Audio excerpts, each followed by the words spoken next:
Right, Paul. Put on your best phone voice for this. Right, Hello. ready to go? Hello. Hello. Welcome to a very special LRM reading. This is going to be a multimedia reading that will be streaming as a watch party on YouTube right now, if you're watching just now, and later on as 8 separate videos to our YouTube channel. This is a creepypasta. I've been wanting to do it for a very, very long time. I've spent Sponsored by PowerPoint. Sponsored by PowerPoint. Yes, I am broadcasting this live to Ben, Stephen, and Aaron all at the same time. Ben and Stephen do not know what this creepypasta is. I've kept it secret from them. Erin does know. She has approved this project. Thanks very much, Erin. We couldn't have done it without you. You notice I Is this the same as your PhD presentation? You've just changed a couple of words. Well, you're about to find out. You don't know what PhD's on. No one knows what it's on. So, but yeah, it's gonna be really good. It's gonna be really good. We are not live. We will be in the chat speaking to you, but this is pre-recorded, so don't try and say things to us because we won't read it out. So Dorian, just quit while you're ahead. That's a good joke. No, wait, if you get people to type a message, get them to say a message like, what kind of one-word thing that could be said, some sort of snappy one-word thing that could be said over and over again. Shut up. Something like Don't put it in our head. No, you're banned from. You're right. If you say that, you're banned. Did you from ever have a stream, dream okay? where you? That's acceptable. We're allowed Okay, to say that. I won't say it then. I won't say the forbidden phrase. But everyone in the chat, that restriction Yeah, does not spam apply it in to the you. chat. I don't care. If you know what it is, say it. It's the secret code phrase. It's really funny. It's really funny, but it'll derail this video so much, so we shouldn't say it. Okay. You can tell it's 2 days after we did that. And also, make sure to, if you are keeping in touch with us, make sure to use the hashtag LRM Watch Party event, which is on now that you're watching. I hate that. You know when they do the fucking hashtags that have like 35 letters? Oh, God, yeah, I know. Yeah, Susan album party. Oh yeah, Susan's anal bum party. I don't even know what that is. It was Oh, you're Susan's missing out. album party, but it was also Sue's anal bum party. Oh God, that's not nice. We shouldn't be laughing at that. You should really. Right. Anyway, so this creepypasta, it's not intended to be funny, though very few of them are. It's quite scary in parts, and it's very well written, and the Oh yeah, all the things that we love from our fanfics. The visual work for it is really good, but there are some parts where we can laugh out loud. We'll play it by ear, we'll see how it goes, we'll see how many jokes we can make out of it, and it'll just be, yeah. And the thing is Ben is going to know exactly what it is in the first fucking sentence. Okay, One day Mario woke up. If it is that, I will. I didn't know there was 9 chapters. It's that, but the unabridged version, yeah. Right. When I was a little kid, the 2 things I loved most in life were Godzilla and NES games. Oh, fuck off! So naturally, when Godzilla Monster of Monsters came out, it was like a dream come true. Well, almost. To sum it up, most of the game revolved around getting through very repetitive outer space levels while smashing up tanks and jets, and then fighting against Godzilla's monster enemies. Overall, it was pretty mediocre, but back then I didn't care. When I got the game as a present for my 10th birthday, I played it night and day, as much as I could. I know, this kid has problems. Unfortunately, I had traded the game for Amagon a year later. I guess he started up Amazon, but under a different name. Do you think it's like there's a creepypasta for every single NES game? So like, when I got Bible Adventures, I was a big fan of the Bible. I played it night and day. When I got Daydreamin' Davy 2 for the SNES. When I got Captain Novolin. Oh, fuck. I love Diabetes and I played it night and day. Anyway, I traded the game for Amagon a year later, much to my regret when I found out what that game was like. Recently, I bought a new NES system, and through a lot of hunting and asking around, my friend Billy finally managed to find a copy of Godzilla, Monster of Monsters. Please stop saying the full name of the game. It's just this is going to take Godzilla an extra hour TM, to Monster of Monsters. Yeah. Why is I love TM Godzilla, after? Monster of Monsters. The Godzilla Monster of Monsters company. If you feel like giving us free shipments, then Yeah, send us some haunted video games. Just not this specific version of the cartridge. I was pumped to play my favorite childhood game. It had never even occurred to me to ask where Billy found it. because you would never. That's Why not a would normal you? thing to ask. I got on eBay, you know, like everything else. Maybe. He also gave me some other games like Legend of Zelda, Bomberman, and some stupid thing called Action 52 that Godzilla had to sell Action 52 on eBay. Fuck, you get like £200 for it. Yeah, they're expensive now because they're like a thing. Yeah, It was like a gold cartridge Zelda as well. All these useless things. this fucking gold-plated Action 52 cartridge. Anyway, but Godzilla had to come first. So I started the game, and nostalgia came flooding back like a tidal wave. Godzilla's 8-bit theme song flooded proudly through the speakers, and I was soon grinning like an idiot. Some people laugh at me for playing such outdated games, but I've never had as much enjoyment for any game other than those on the NES. Those 8-bit games take me back to when things were much simpler, more safe. But after what's happened with this game, I don't have those feelings anymore. I'd forgotten how quick the fun of smashing things at Godzilla wore off in the scrolling levels. The game bombards you with bullets and things crashing into you from every direction, and you're too big to avoid most of them. Although my excitement worn down some, it wasn't long at all before I got to my first boss battle. My first opponent was Gazora, an obscure it's the test audio. Yeah, my first opponent was the test music. An obscure squid kaiju who had never been in a Godzilla movie. So this guy's like, he knows his Godzilla stuff.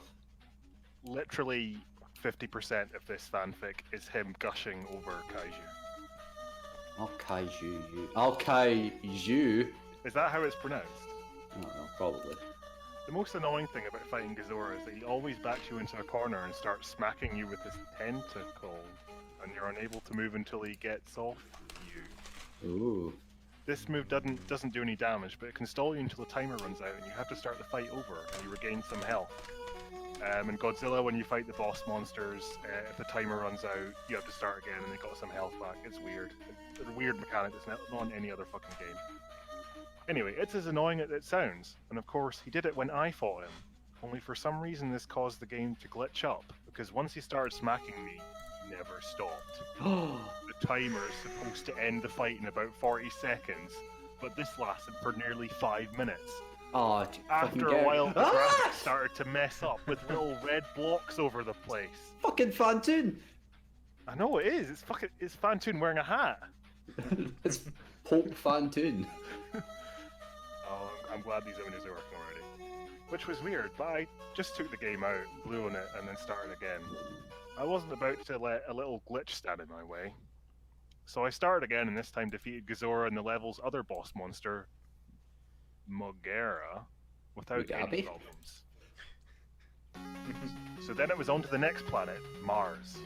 I browsed around the board, in Godzilla, we'll see in a minute. I browsed around the board and found something unexpected. Not that easy. So basically, yeah, this is the overworld in Godzilla. It's like basically a fucking game board. The little yellow and blue things represent levels. I remember this episode of Blockbusters. It's really weird. Godzilla for NES is a really How many fucking volcanoes does Japan have? Yeah. So basically you have to move across the board going through the levels and eventually fight the monsters. Okay. Anyway, that's not what he was saying. Godzilla looks like he's asleep. Those are the boss monsters. Oh, anyway. Right. Where's Godzilla then? Is he like the pile of shit? I think he may be obscured by the text box. He is the text box. Anyway, look, Ben, this is something that every Godzilla Monster of Monsters fan should know is wrong about this game. I browsed around the board and found something unexpected. Where Varen's piece should have been, there was instead a piece representing Titanosaurus. There were only 10 kaiju in the game, and Titanosaurus was not one of them. Or so I thought. Perhaps Titanosaurus was originally intended to be in the game, but was swapped out with Varen for some reason.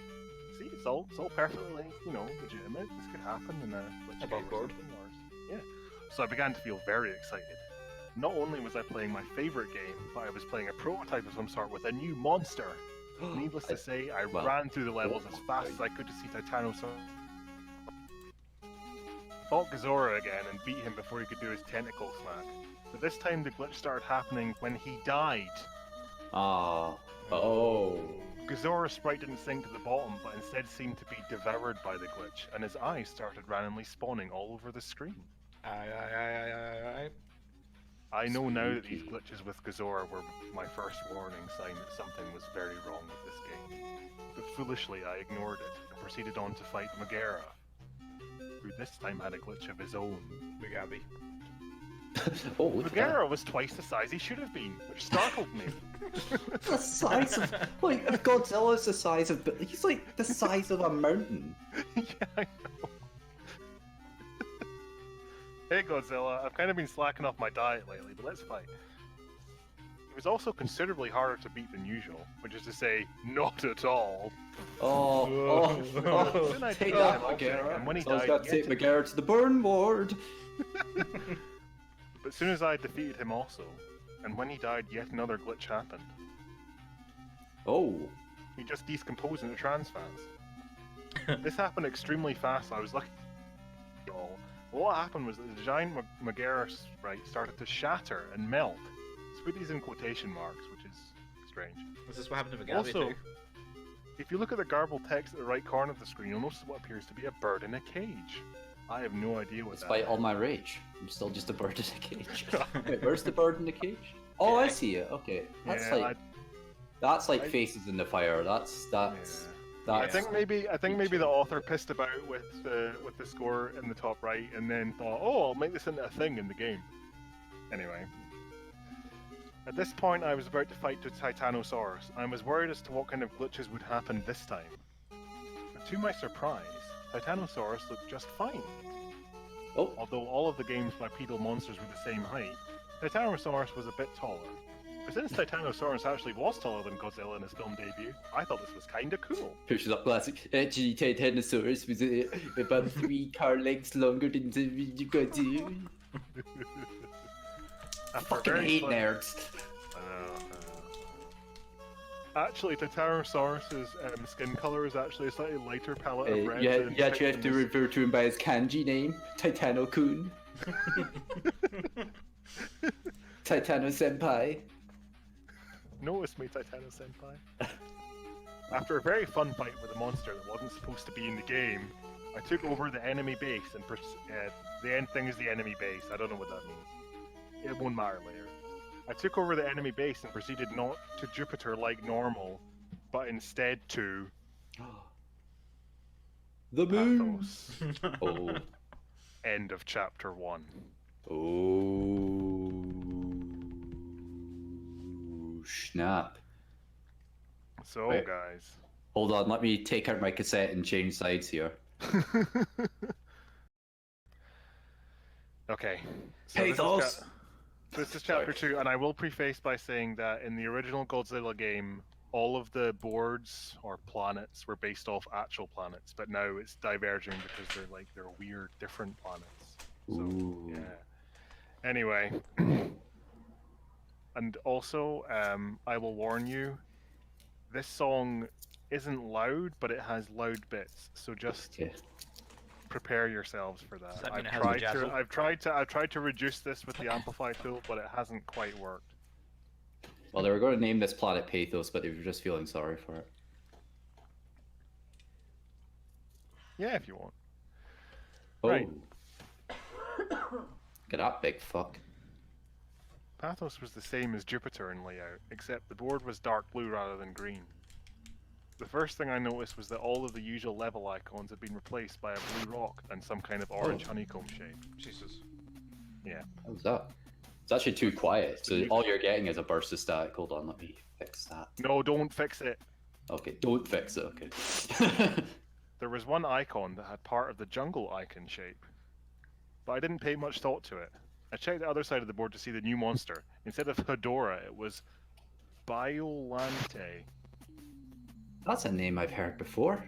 Why But have I that heard couldn't have been right. Godzilla vs. Biolante didn't come out until 1989, and this game was made 1988. Sorry, Perhaps that Toho was put me being... Biolante in the game to build excitement for the movie next year, but changed their minds. I tried to rationalize the game's abnormalities any way I could, but this would prove to be futile. Can't be a ROM hack. Jesus. Pathos' map song was the first new song I heard in the game. Like most of the new songs, it was hard to describe. I'll try. So basically, instead of clothing descriptions, he describes new songs, and someone eventually turned it into an actual OST, and that's what I'm using. Ah. It started out slow and suspenseful, much slower than any song in the game. Every 12 seconds or so, there would be a loud clashing sound, and the tempo changed. It was like the composer randomly played parts from 5 different songs with the same instruments. I'll let that sink in for a second. I moved Godzilla over to one of the many blue rock icons that had replaced the jungle icons and started the level. Oh, is that maybe jungle? I thought they were underwater. The level resembled a blue mountain range with a blood-red planet in the sky. But there was Alright. something odd about the mountains. They had a shredded paper look to them. Or a I blood thought moon. Yeah. Yeah, had to get out of the way. I love the red moon. I thought at first maybe the glitch had affected it, but it looked far too intentional. I quickly noticed something else about this new level. There were no enemies at all, not even any obstacles. I should also mention that this was where the point meter started to become glitched beyond comprehension, but it didn't bother me much. I never keep up with game points, and the artist also wanted to be lazy and not update the score. Yeah. So without having to focus on anything, I listened to the music while walking through the level unopposed. The music had a sorrowful feel to it. It would have been rather pleasant had I heard it in a normal game. Had I not been Godzilla. Yeah. Had I not been can't- Godzilla with no ears and no concept of music. I It would have been can't very buy good. the mournful pathos of Godzilla. It's Maybe I The level shouldn't went- have wrecked that city. There's no oh, people here. woe is me, I'm sad Godzilla. What is my future career prospects? Okay, this song Oh. is now renamed to Sad Godzilla. I want to go back. I want to go into acting school, but I don't think I'll make it. I'll speak to that nice face on the blood moon. He seems pleasant. Hello, right in the face on the blood moon. I've actually, finally I- done it. Ben, I'm glad you said that because that's excellent foreshadowing and an excellent character description. Anyway, skip. Oh, sorry, that's sorry. Fuck, that's my instructions. The level went on for 3 screens, but with no obstacles around, I finished it very quickly. I tried other levels of the same type to see if any enemies appear, but there were none. There was little else to be seen in the Blue Mountains, so I type. So you what? Sorry. You broke Say up. again? Oh. I tried the other level type. All right. Okay. Ooh. I started one of the orange levels and my eyes were assaulted with a grotesque background of tumorous orange eyes. The sky was the same as the ground, so I assumed the game was indicating this level takes place in a cave. Or it like Inside of an artery. yeah. Like, Fuck yeah. I think this is one of what was the fat guy? Mogera. It's one of Mogera's arteries. Fugazi. oh. Inside the Gabby's Gabby's arteries. Oh. Does Well, this explain how he Mugabe died? after Godzilla's were found in his bloodstream. A very sad Godzilla. Oh, I'm sorry. I didn't mean to kill him. I was just looking for the way out. He was a war criminal, I suppose. I'm feeling very blue. It actually there was an episode of Godzilla where they went inside him and shot aliens out of his brain. I remember that. TV series. Would that kill him? How is there another was it the finale? No. Like, it was an episode of the Godzilla TV show where, like, oh, Godzilla's got a virus, so we have to go inside his brain and kill the We have alien. to help him. Yeah. Otherwise, I think he was good in the TV series. He was a misunderstood lizard, you know. oh well. Like the film with the actor who ran over someone in Ireland. I'll help What's his with name? some Matthew Broderick. humanitarian crisis issues. Oh, sad Godzilla is such a good character for this creepypasta. Anyway, the only enemies here were Mantago spawn, but as you can see, the little bastards were everywhere. The music certainly didn't help, with a mixture of screeching sounds and loud drum beats that sounded like a monster's theme in a horror film. After completing it, I tried to avoid playing through any more of these levels whenever I could. The map was short, so it was only a few minutes before I was headed towards a rematch with Gazora and Megara. But Ooh. this time, their sprites and attack patterns were vastly different. Oh fuck. I fought Megara first. What the He's fuck is that? he's lost a lot of weight. Megara! Wow, Slim Fast Godzilla, really you like fucking my new worked. diet? Atkins Godzilla. You can now see my actual intestines. I started jazzercising. Ooh, that's very nice, Bagheera. Wait until you see my circuit class. I've been boxercising. Oh, fuck. Hey, Godzilla, are you into CrossFit? Godzilla died. Yeah, Godzilla immediately got injured, like everyone who does CrossFit. Anyway, I fought Megara first. Megara's replacement was a flying machine with a slight resemblance to a Pascagoula alien? Okay. It was a bit like fighting Mothra, only it moved with a lot more grace. It attacked by spinning its front tentacle like a corkscrew. And it I still also had an do eye beam, ballet. except now it fired from the drill. This lanky aberration replaced Azora. What the fuck? Yeah. It's like And the new beast was more of a challenge. Fucking would mother run and jump brains. It's father brain. it's like second phase Hojo. Oh yeah, it is, yeah. Look, I think he looks very cute, and you're being very mean to him. I'm sorry. Wait, what? Also, yeah, he's fucking huge as well. Like, how big must he actually be? It would run and jump at a fast pace, constantly swinging its arms around, making it hard to get close. You'll have to take my word for it, because I took no screen caps. And of course, it tried to pin me in the corner with as much annoying resolve as ever. I defeated it using a combination of tail whips and heat beam spamming. Tail whip only lowers her defense by one stage. Anyway. I defeated them when I was going to fight Titanosaurus. But when I started the fight, Titanosaurus was nowhere to be seen, and the game simply went back to the map with the Titanosaurus piece now missing. I guess no one left to fight now. There is no one left to fight now but Biolante. As you'll remember, the monster doesn't exist yet, so I eagerly started the battle. Ooh. I was It's quite me- surprised. It's a rogue me, monster. Biolante. Hey Look at me. guys! And then there's just an army of fangirls. Oh my god, it's Biolante.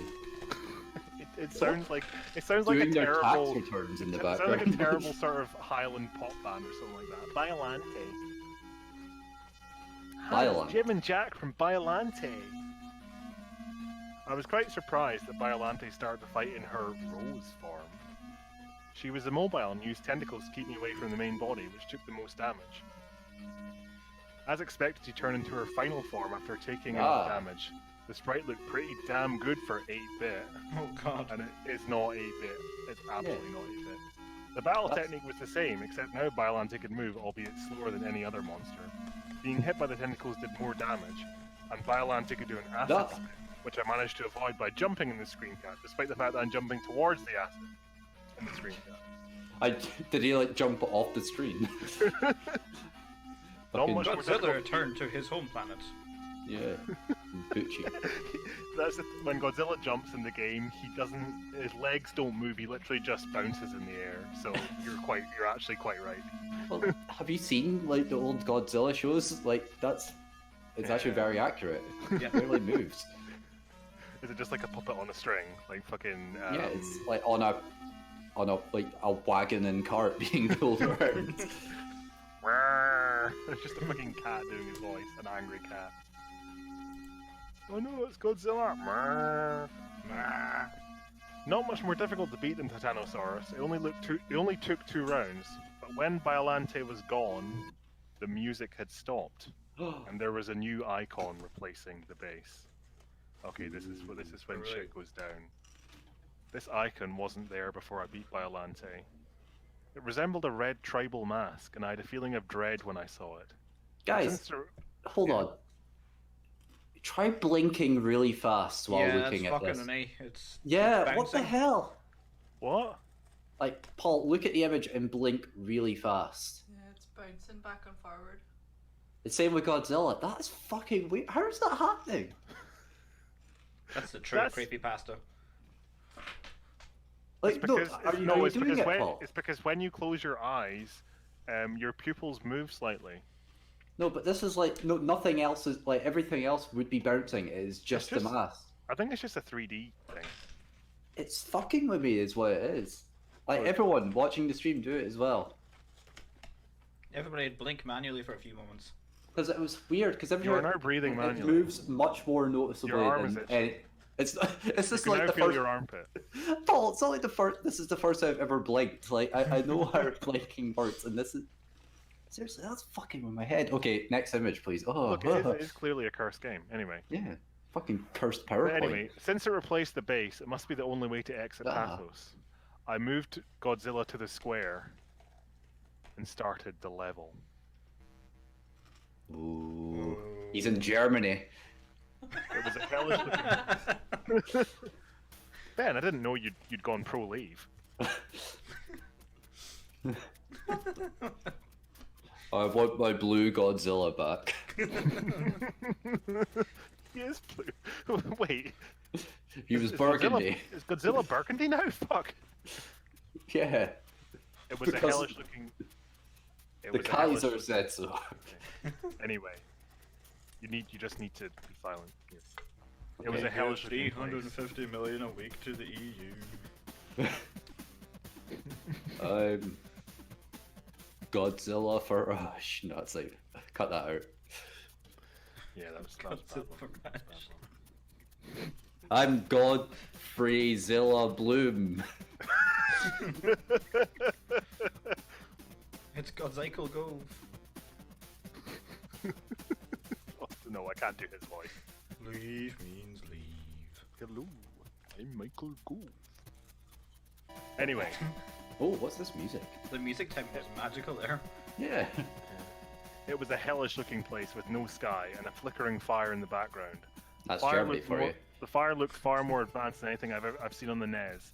There was music in the form of a slow, steady drum sound resembling a heartbeat. The soundtrack maker guy went a bit off course for this one. All the text on the top of the screen and the life bar were gone. In their place was a single bit of text in the middle of the screen that said, "Run." My feeling of dread had intensified. I cautiously walked through the level, but like the Blue Mountains, there were no enemies. I paced around for a bit before thinking, run? From what? Oh, what is he running First time from? it hit me, I didn't even see it. I heard a noise outside my room and turned back to see something fell. This is not Creepypasta related, by the way, it's just his way of trying to do an exposition. And when I looked back, Godzilla was dying. What? I figured it must have just been a glitch. Is But this I what he wasn't looks going like when to he's play- dying as well? Oh wa- well, But I shuffle off this wasn't- mortal But I coil. wasn't going to play through the game without Godzilla, so I restarted the game and went to the password screen. Have I ever mentioned how creepy the password screen music is?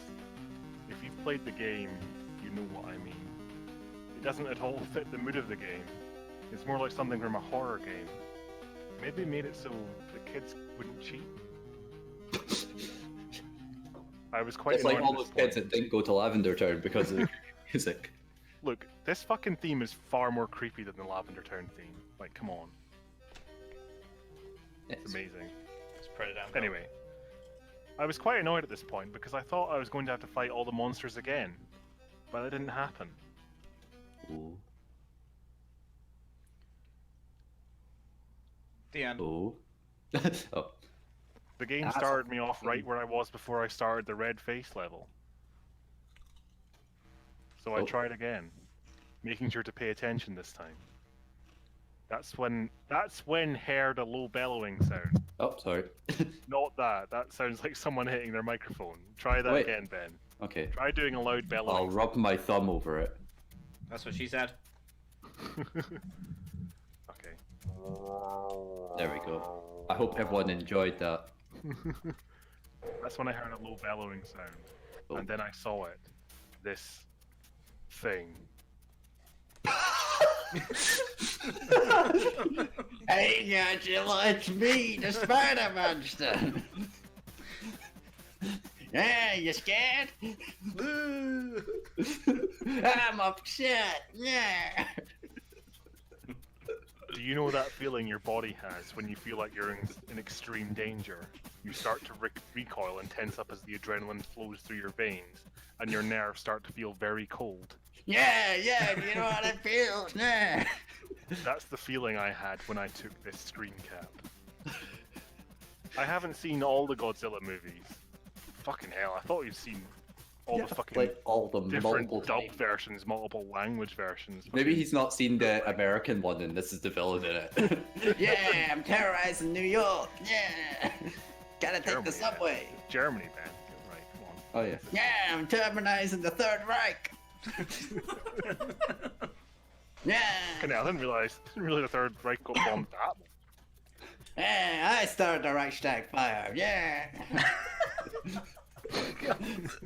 Never knew it was me. I hadn't seen all the Godzilla movies, but I'm pretty damn sure this was never in any of them.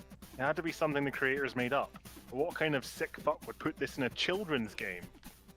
Oh shit. Okay. Yeah.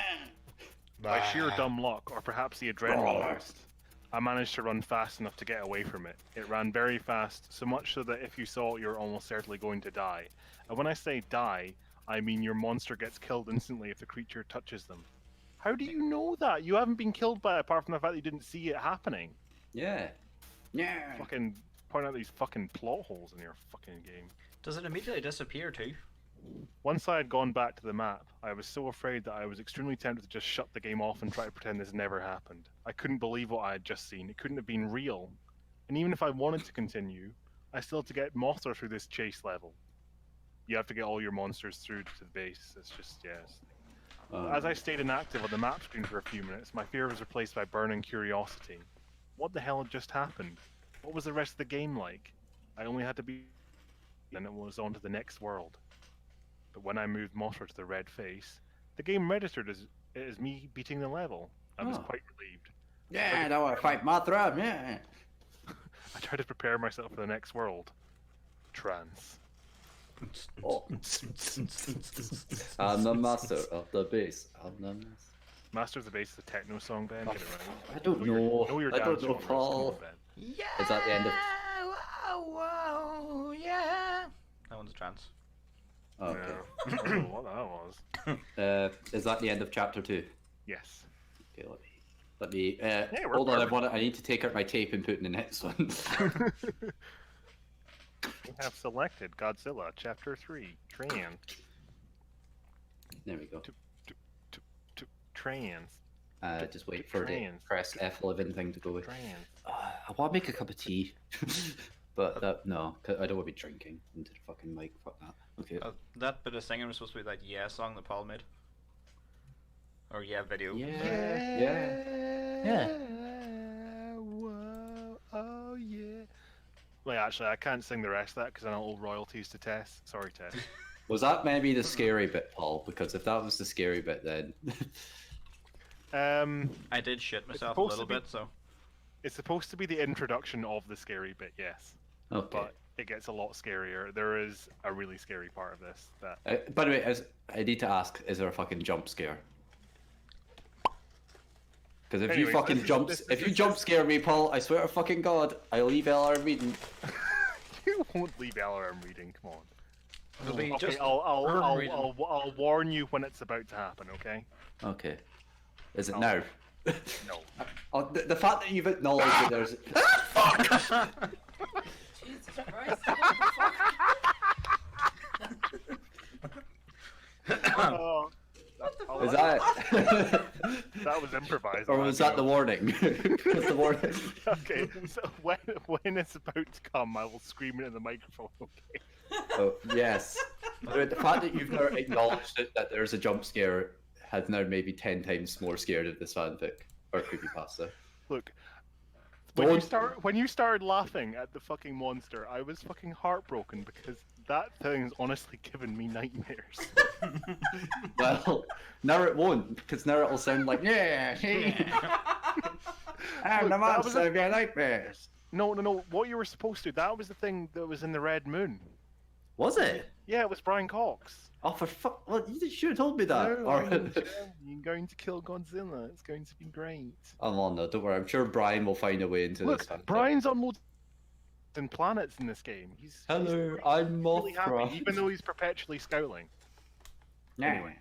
Right, okay, let's Right, get into I think- this. Chapter 3. Okay, Right, okay, let's Exactly. Right, get I into think- this. Chapter 3. okay. I was still pretty shook up from the last level when I started Trance's map music did nothing to ease attention. It didn't sound anything like Trance. Ah. It sounded like someone opening a packet of crisps when they fucking shouldn't. That was biscuits. It wasn't even crisps. It's just me moving in them. What? It sounded like someone moving most no. What? Your mic is going funny. You picked a great time to robot there. As for how to describe it, have you ever heard the theme from Videodrome? No? Me neither. That's the closest thing I can think of to compare it to. I checked to see the new monster was, and it was Orga, Godzilla's grandmother from 1948. A monster who didn't make his film debut until 2000, appearing in a game made in 1988? So much for my theories about Titanosaurus and Biolante. There's no way this game was made in 1988. It's obviously some kind of ROM hack. Those guys at Toho may be smart, but I'm sure they couldn't see that far into the future. If they could, they never would have gave Roland Emmerich the rights to make a Godzilla movie. Oh, shit. Oh, yeah! No. This had to be a hack of some kind. Which just opened up even more questions. Who made this hack? When? How? It was me! Why did you use fucking make this hack? Which one of you made a ROM hack and didn't finish it? Does somebody not know how to make a ROM hack and not make it have fucking paranormal monsters in it? As weird red things that fuck with your eyes. Who made this hack? When? How? Space question mark. And most importantly, why? The why was the question that bothered me most. My immediate assumption was to think, Billy did this to pull a joke on me. Fucking Billy. Oh yes, he did have that degree in NES computing from Hackology. 1982. But that couldn't be right either. Billy didn't know how to make a ROM hack. And if he did, he'd probably just do something simple and stupid like replacing all the monsters with crudely drawn genitalia. Better, tell you what, better creepypasta. Unless Billy had amazing game editing skills and a serious dark streak to his imagination that he never told me about, he couldn't have made this. Is it even possible to put a hacked ROM into a cartridge? Yes? Yeah, yeah. Aside Awkward, from all yeah. that, my eye was drawn to a new icon on the map. A question mark. I was really curious as to what it did. Second Seriously, prize no. in a beauty contest. You win 10 points. It looks almost exactly the same as the question mark in our old questions videos as well. Oh yeah. I'm sure you're Questions also for you, the curious. viewer. Part 7 coming soon. So I'll explain the quiz levels now, since this was when they started appearing. There was one of these per map from here on, and they always appear near the start of the map. When you start on a quiz level, you appear on a screen like this. Aww. The face. Do Sorry, you what? like dogs? Tell me. What did you call it? What did Yeah, you call call it? Dave. As you can see, there's a question at the top, a yes and a no button, and an emoticon in the center. I refer to the emoticon as face. Real creative, I know. And for convenience, I'll refer to face as the one asking the questions. The music for the quiz levels are track actually in the game. It's the one that plays when you try to use the GH1D0RA cheat and get sent to an unplayable level. Oh. Face asks you 12 yes or no questions, and you move your monster to the buttons for your answer. When you answer, the question disappears and Face changes its questions for about 8 seconds. Fucking, these must last ages! Fucking That's breaking the out thing his about- stopwatch again. Yeah, the thing about it is creepypasta writers, they have no concept of time. They're like, oh yeah, this is only on the screen for about 30 seconds. It's just like, oh. Then he goes 30 back to seconds neutral. is- Yeah. Then he goes back to neutral and a new question comes up. There is no time limit or any right or wrong answers. I Face suppose has I no like respect for players' dogs. personal boundaries and will sometimes ask deeply disturbing and personal questions. For example, oh god, do you like hurting people? Have you ever killed or raped anyone? Have you been molested by a family member? Well, Like, did he really have to put that in his fucking story? Really? Paul, this is an actual thing that happened. Other times he would ask questions that were either mind-numbingly stupid. Is the sun hot? Is water wet? Or just flat out ridiculous? Does your dog like the president? Yeah. He's spiced questions. And maybe Yes, once my dog per, is a Republican. and maybe once per quiz, Base would ask you a question about the. With one exception, Base's expression changes seem to have no effect on the game, except for indicating what the game creator thought of your answer. His reactions rarely made any sense, and at first I thought they were randomly generated. Is anyone tired of the music yet? I am. The questions never followed a pattern. Base never stayed on the same subject for more than 2 questions. Early on, there were questions that made me think Base was building up to something, only to then ask some stupid garbage. Here are the expressions of Base that I saw while playing. I'll separate them into 2 categories. Just post some pictures, you fuck. The expressions I understood and the expressions I didn't. Okay. First are the expressions I understood. Oh, there's pictures. Yeah. 1. Neutral. 2. Angry. I like If 5. If you try to attack Face, this expression changes. Number 2 looks like it's Nothing getting else teabagged. happens. He looks fucking pissed at number 2, like. Yeah. Number 3. Sad. Number 4. Happy. Number 5. Sick. Number 6. Maniacal. Face made this expression when he was being an asshole. You'll see what I mean later. Number 7. Wait, these are the ones he does understand, right? Yeah. Okay, right. 7. Surprised. Number 8. Love. Number 9. Annoyed. Number 10. Confused. Number 11. Guilty/hurt. These are Thomas the Tank Engines. Thomas felt very angry, so he turned red. Thomas had never heard such bullshit before. And here are the others. Oh, what the fuck? One's like, I could take a shot at some of these. Number one's I'm loving like the Arnold disgust. Schwarzenegger expression in the bottom right. Yeah. Face was Number Nice. 2 is Easter Island. Handsome. Number 3 is ooh. Old. Oh, well, I think we all know what number 3 is. Number 4 is smoking a cigarette when you're a robot. Everyone knows that feeling. Number 5 is confused and maybe slightly horny, but also disgusted. 6 is Cyclops.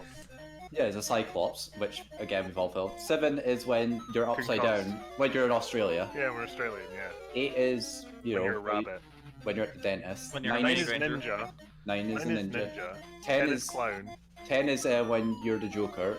11 is when you Oh, fall fuck. asleep. And 12 is when you're Arnold. Yeah. Do you live in a society? Yeah. Answer, yeah. 10 is when you live in a society. Anyway, 2 of these only appeared once, numbers 1 and 12, and I suspect that they might have been in-jokes from the creator. The respective questions were, do you like ice cream, and are you a tough guy? As for the questions in the first quiz, luckily I had a notepad and pen handy. I have problems remembering things, so I often carry one around to jot things down, and sometimes I doodle in it when I'm bored. See, the amount of fucking mental gymnastics these story authors go through to make their things seem legitimate. Anyway, so when the first quiz started, I thought I'd record what happened. I'm glad I did. Here are the first series of questions, my answers, and Face's reaction. Okay. Do you like the game? Yes. Oh, Are you afraid? Yes. Oh. yes. Are you over 18? Yes. That made him horny. Oh, Confused, no. disgusted. Yes. Do birds have teeth? No. Ah, I love that birds don't have teeth. Is peanut butter good? No. yeah, I agree. Does the moon rotate? Yes. That's not Right, true. okay. It doesn't. It's tidally locked to the earth. Oh well, it's cool an idiot. He often forgets things and has to jot things down, remember? Have you had a job? Yes. Why are you playing this fucking game? Do you like hurting people? This is his job. Do you like hurting people? No. Aw, Oh, I'd be no. annoyed too. Is the sun hot? Yes. That wasn't one of the faces. No, no. Can't believe the sun's hot. Do you like dogs? Yes. Hey. Is the president good? Mind, No. this was Barack Obama when the story was written. Yes. Oh. Okay. Maybe it was Bill Clinton. Yeah, that's that. Well, you know, the game was released when. Oh no, it wasn't. That's when Reagan was president, wasn't it? Or, Yeah. or first. Yeah, Bush. that's an accurate depiction of what Ronald Reagan looks like. Okay. Does your dog like the president? No. Now that I've explained all that, time for the gameplay. After the quiz level, I tried the new green temple icon first. That's weird. I'm just happy the music Oh, just having a walk through the wind. The green. It looks like the temple. background of a fucking Yumi Nikki level. So you mean an entire Yumi Nikki level?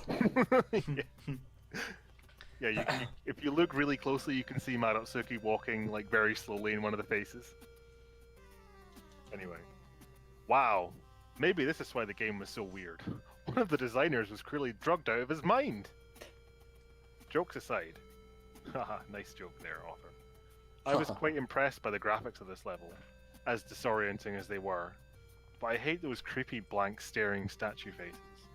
The music had a hypnotic Indian techno vibe to it. That's such a specific genre. Ooh. There were two new enemies in this level. A flying ghost type thing with a trunk, and a bat with a horse skull for a face.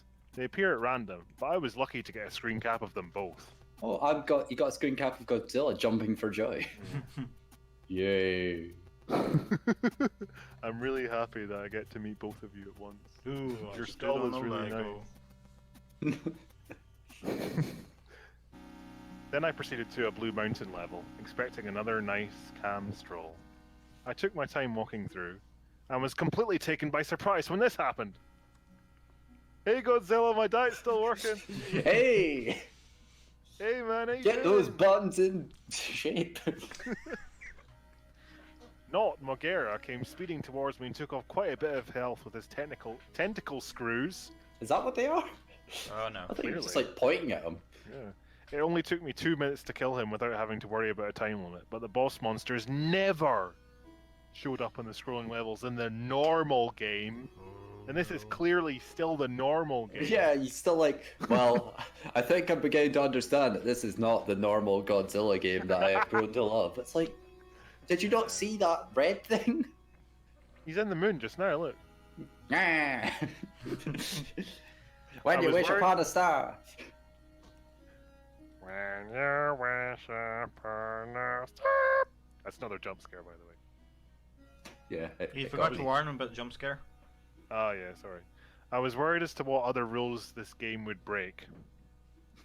After another Blue Mountain stage, it was time to fight Not Varan, whose replacement was one of the things in the game. It's backwards giraffe man. He's also got like a turtle shell, like a spiny turtle shell as well. With an And he's ostrich face. purple. Yeah. This is the Steven monster of the game because he's magenta. Oh good. You just really captured This- my essence there, haven't it? Yeah, you're. It gets even better. I like how it's tall. This strange creature attacks you by kicking, and also opening up his chest and firing heat-seeking missiles. I still don't get it. My favorite fucking character. I like this guy. Amazing. Oh, you're gonna see an even better monster shortly. The missiles were sometimes a pain to deal with, but I got them out of the way. But what? But what? Tail whip them. Oh, right. That's amazing. Just that mental image that he won't show us. He didn't write that. He didn't draw that. Not Varan was probably the easiest of the monster replacements. Ah, burn, Stephen. Aw. The same could not be said for Not Hedora. Oh, wait, no. Apparently, the source of the horse bat, It's a Not fucking Hedora, was basilisk. the most aggravatingly difficult monster to fight yet. Mostly because of his special ability. He could shriek and summon a small spat things. I know there's only... Every time he did this, about 10 would arrive. I just couldn't be bothered drawing all 10 of them. The AI took advantage of the distraction and attacked twice as fast while the horse bats were flying around. This is a NES game. I don't think AI is that advanced. Yeah. Paul, haunted. This is Haunted more tech. than a NES game. Haunted. Haunted also means its processing power is faster as well. Yeah, haunted means well It can do designed. fucking machine learning as well. Its processing power is so fast, it's scary. And seeing as this is like 2008 or something, its processing power was over. Literally every time you're about to do the punchline, you cut out. Fuck off. Check your audio The settings. internet is deciding for me that my jokes are terrible. Because You're it's being censored 2008. by your yeah, because it's 2008. I thought you were laughing at the joke. No. Every time Paul this was happens, like, "Oh, finally they laughed at one of my make it- jokes." I always make a joke, and then I hear all you guys going, oh, that was really funny that your audio cut out. I was like, oh, fuck. Okay. Because this is 2008, its processing power is over 9,000. That's the joke. Exactly. Shit. Yeah, Once that annoyance was over that's with, what our reaction would have been. once that annoyance was over with, I went through a green temple level to kill some enemies to restore my health. Interestingly, none of the horse bats showed up after Not Hedora was killed.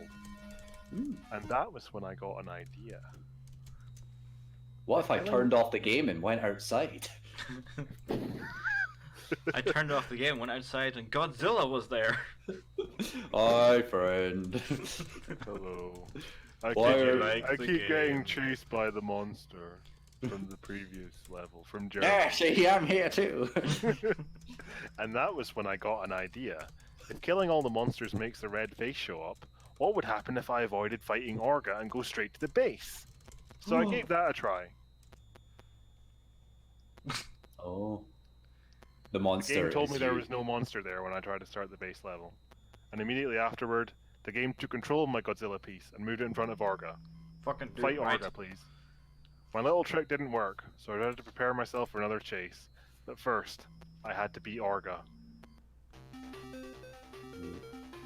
The fight with Orga confirmed another thing. Whoever, he a morph?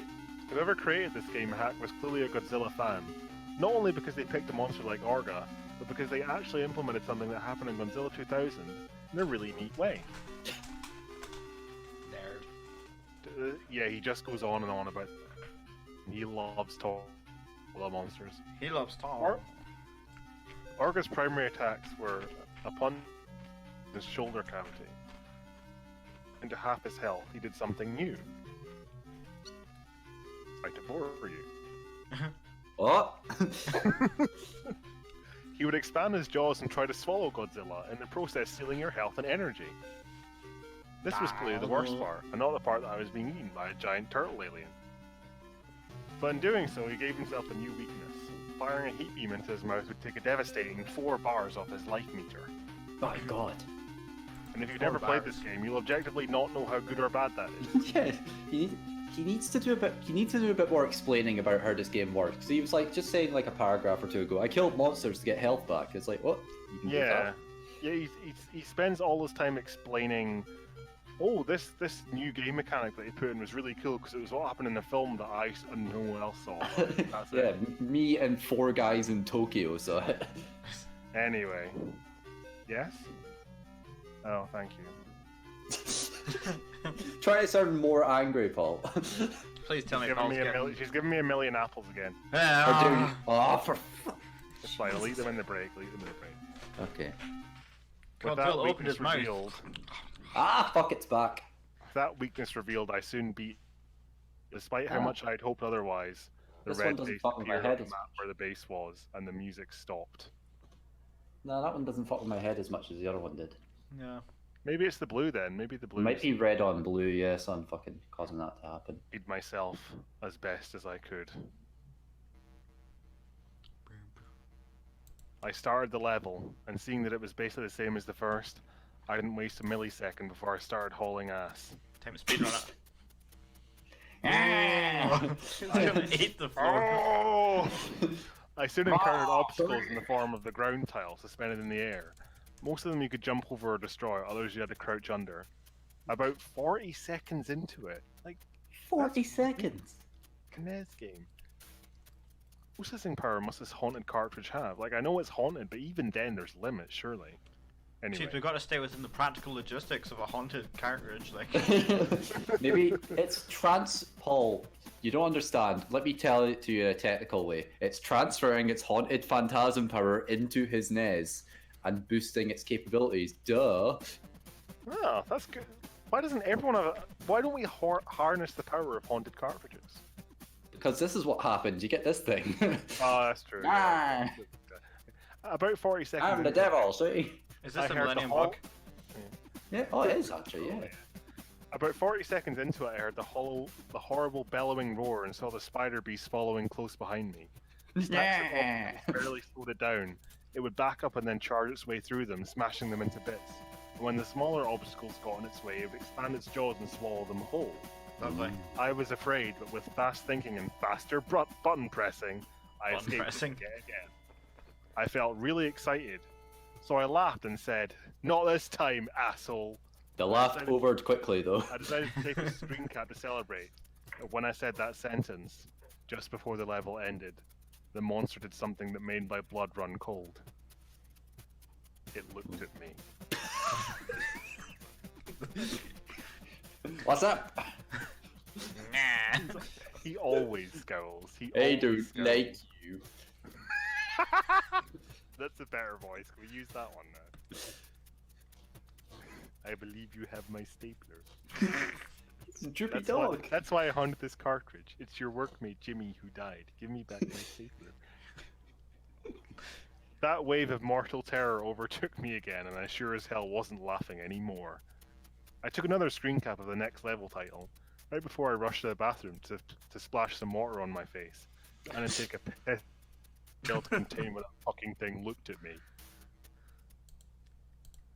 Dementia. This is the story of my dementia. So how are we finding this so far? Is it alright? Yeah. Yeah, it's fine. Echo. Sorry, Fine. I don't know why. I No, can yeah, hear it's prob. an echo it's- too, but I don't know what's going on. Is that me? It could Hold be on. Steven's put his microphone next to his headset or something. Oh, no, it's not. Oh, his- I muted oh, everyone yeah. on my end. Every... Steven again! It's been Sorry. 2 years of recording stuff and Steven still can't fix the fucking Miss- asshole. Seems to have his Excuse me, headphones. Mr. Can't finish a sentence because my fucking microphone keeps cutting out. Fuck off, I'm not gonna mute my mic now, so fuck you. I've definitely not had any recording problems during this. Shut up.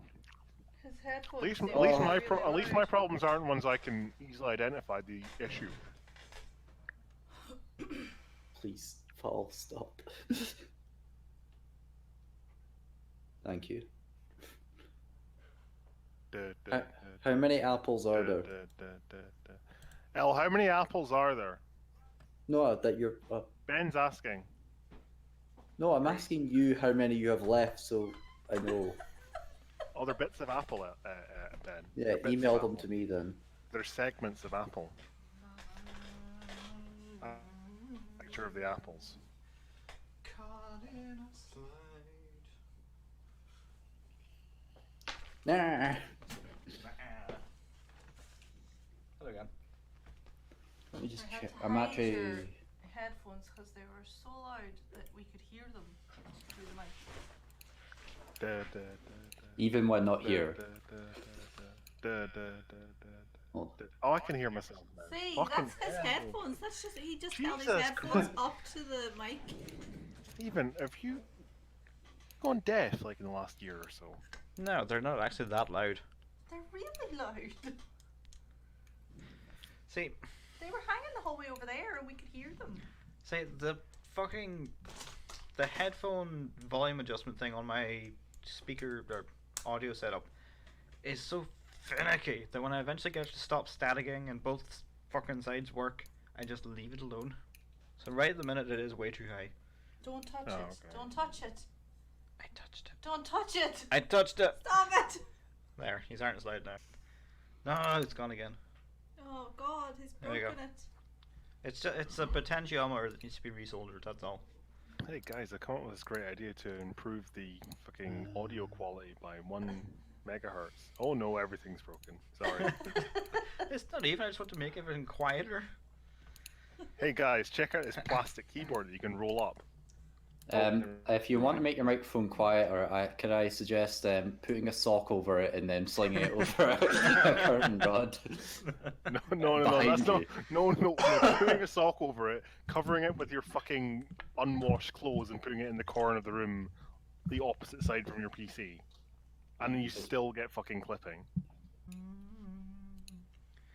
Caught in a slide. There we go. So just let me know when you're ready to go. Ready to go? Have you finished eating your apples? No, but I won't eat them again until the next break. Okay. Okay. Good to go. Dementia. When I got back to the game, I was getting very upset and confused. Not because of the game, just, that's just me as a person, really. It turns out I had dementia. Yeah, I forget things quite easily. I have to take a pad and paper to write things down. Everything's coming together. It makes sense. The story's not got plot holes in it. Yeah. I thought about the way the monster looked at me. The Yeah. game couldn't have heard what I said. That's impossible. It had to be a random feelings occurrence. inside. But why did it happen precisely at the moment I insulted the monster? Fuck Nothing you, about this monster. game made any sense. The new Godzilla monsters, the weird replacement monsters, out of place imagery like the green temples, quiz levels, and the red monster chases. It didn't seem to add up in any kind of meaningful way. If it was a prank, it wasn't funny in any way I could understand, and they clearly put far too much effort into it. If they were trying to make a genuine sequel with new Godzilla monsters, then why did they add everything else? Because. Experiment. Some group project made talented and crazy people, and they lost the cartridge somehow. Or maybe they intended for some random person to find it. Because that's how all great art projects start. Yep. It was all just fruitless guessing. As far as I could tell, there was only one way to figure out what the deal was with this game was. To play it through to the end. Oh, Maybe, we've got ourselves just the mission. maybe, there would be something in the credits. An explanation by the creators as to why they made this. Or it could be something much more cryptic and strange. Maybe even something horrifying. Before I got a good look at the dementia board. Oh god. Hey everyone, welcome to the dementia board. This is a forum to discuss having dementia. I considered replaying Trans to see if the red monster would look.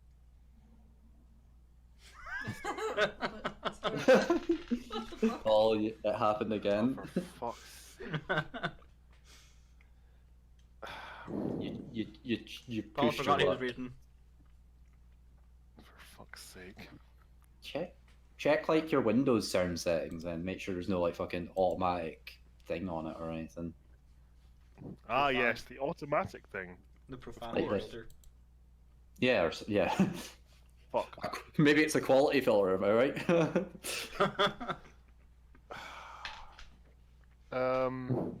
Hey Alexa, turn off when I make bad jokes. it's Wait, never Windows. turned up. Hey Cortana. Oh wait, nobody uses Cortana. What's a Cortana? It's their Alexa that that thing that you immediately turn off when you have Windows 10. It's that. Oh yeah, that. You know Oh, that do you mean the creepy circle? bitch that comes on when you install Windows 10 and goes, hello. Yeah, the circle that keeps asking questions. Yeah. Yeah. Hello, not what Paul. Cortana Does your is. dog Can I like have the president? long card number and the last 3 digits on the back and the Hello, expiration Paul. date? Would you like to order a chips? We Based on recorded your the phone browsing call you history, had. we would recommend a chips. We recorded the phone conversation you had with Village Grill 10 years ago and feel you'd really enjoy a chips. Anyway, I considered replaying Trans to see if the red monster would look at me again, but I decided against it. I wanted to keep moving forward. Gotta keep moving. Gotta stay low. I was also somewhat worried that backtracking might cause the game to become even more strange.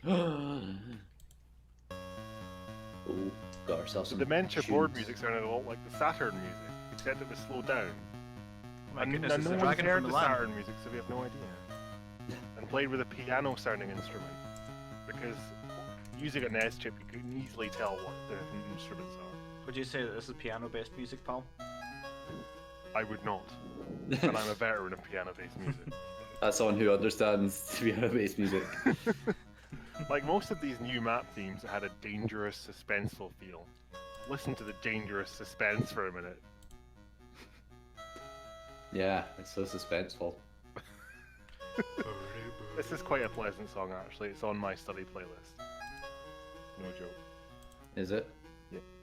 While listening to the music... Can I recommend lo-fi hip-hop beats to /study to? While listening to the music, I looked at the Dementia board. There were 4 boss monsters this time. Space Godzilla, Manda, Gigan, and Baragon. That's a Lord of the Rings character, isn't it? Yeah. I was surprised that there were 2 new Toho monsters this time. Whatever. But the best surprise was still to come. I started the quiz level. Oh, for fuck's sake. Here's another list of results in the same format as the last one. Can you swim? Yes. Do you like fish? Yes. I agree with fish here. Fish? Fake. I agree with fake here. Fish are disgusting. Do you like fish sticks? You own a fish, Paul. Allegedly. Yeah, I mean, I don't like eating fish.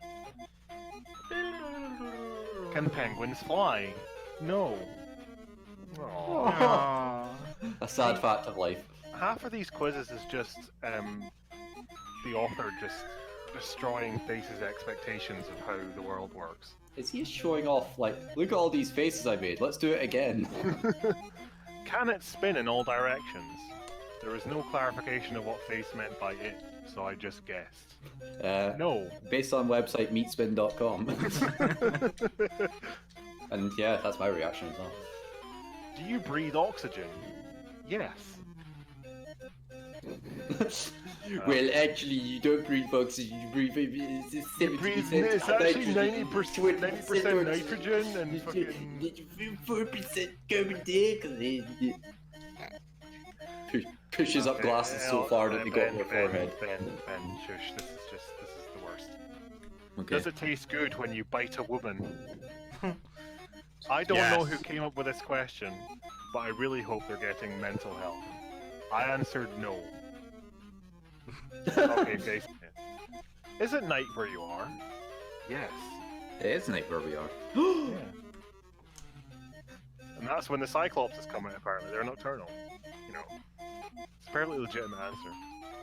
Do you It's like Mike cats? Wazowski's parents. Do you like cats? Yes. How That's dare not they? nice, Face, fuck off. Is water wet? Yes.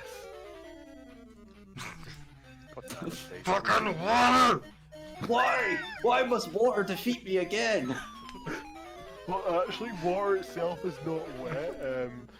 Water is only It's items actually can the get physical wet with process water of going on connecting them. with the water and the item that is in that. Water only requests the status of wetness upon Chuck you. Norris doesn't get wet, water gets Chuck Norris. The water envelops you. Face is an early millennial. Well, Have you ever broken a bone? No. Well, that's gonna change. There's a subreddit for you. Do you like your job? Yes. Aw. Face is Face actually doesn't gonna like get you his. fired. Yeah. Good god, I hate this fucking music. I know. No. Would you like a new monster? Yes. Oh no. Why I not? wasn't entirely sure this time what Face meant by new monster, but I couldn't resist new answering monsters. yes just to see what would happen. The result was mind-blowing. Blow my mind, come on. Oh.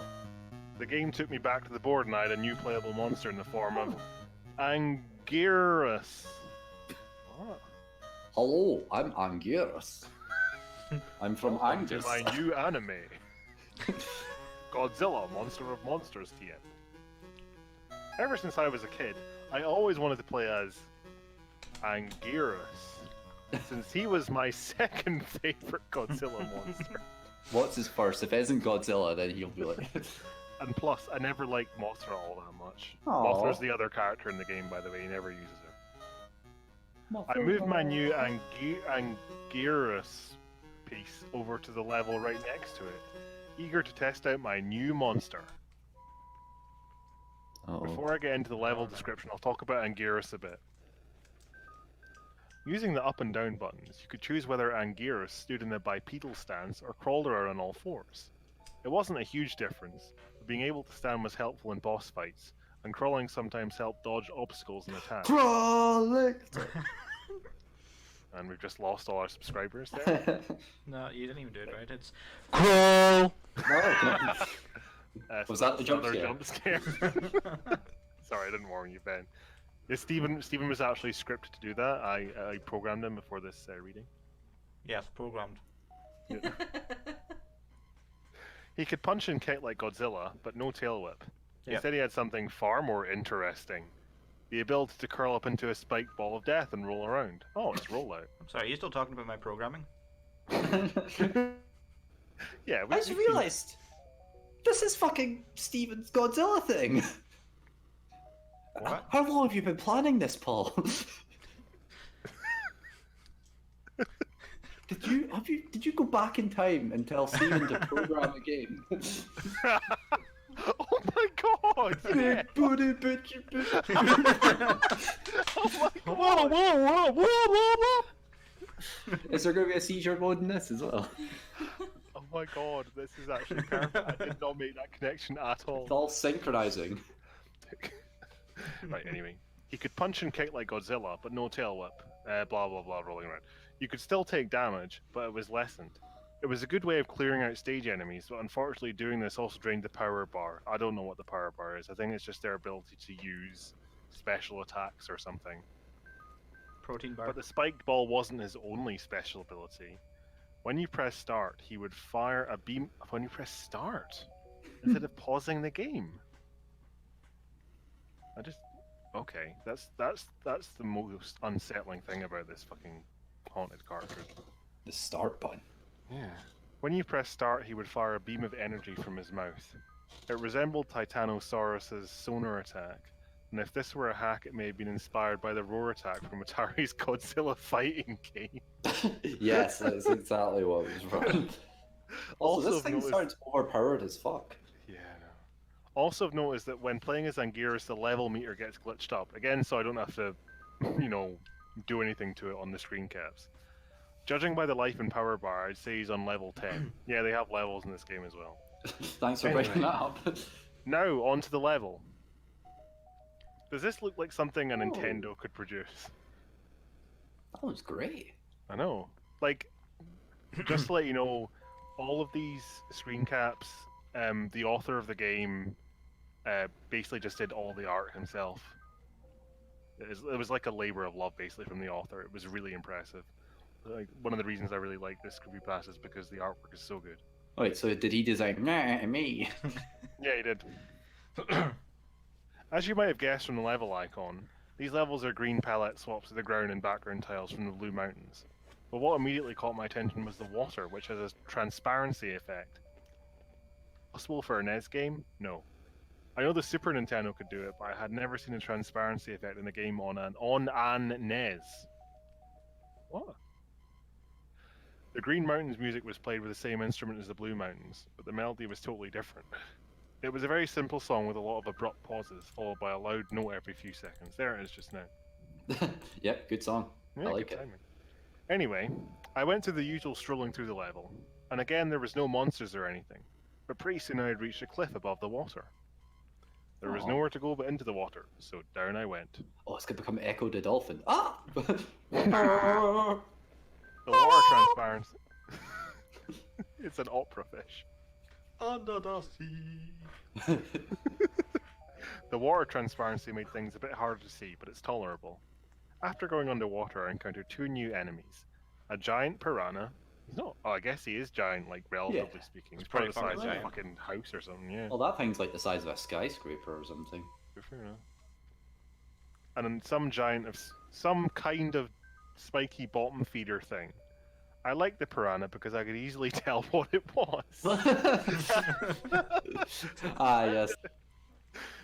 It was a sane enemy design that would appear in a real game, and there were very few enemies like this. They didn't take much hits to kill,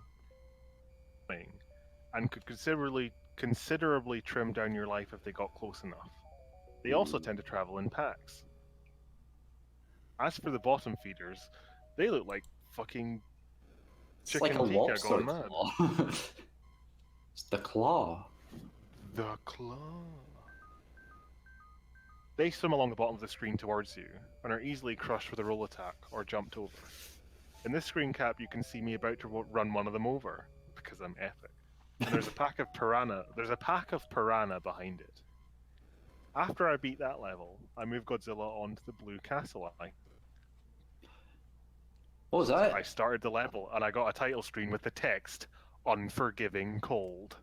Is that a chapter end, or are we still going? No, we're still going. Sounds like a Doom Alright. chapter name. John Stalvern waited. Wait.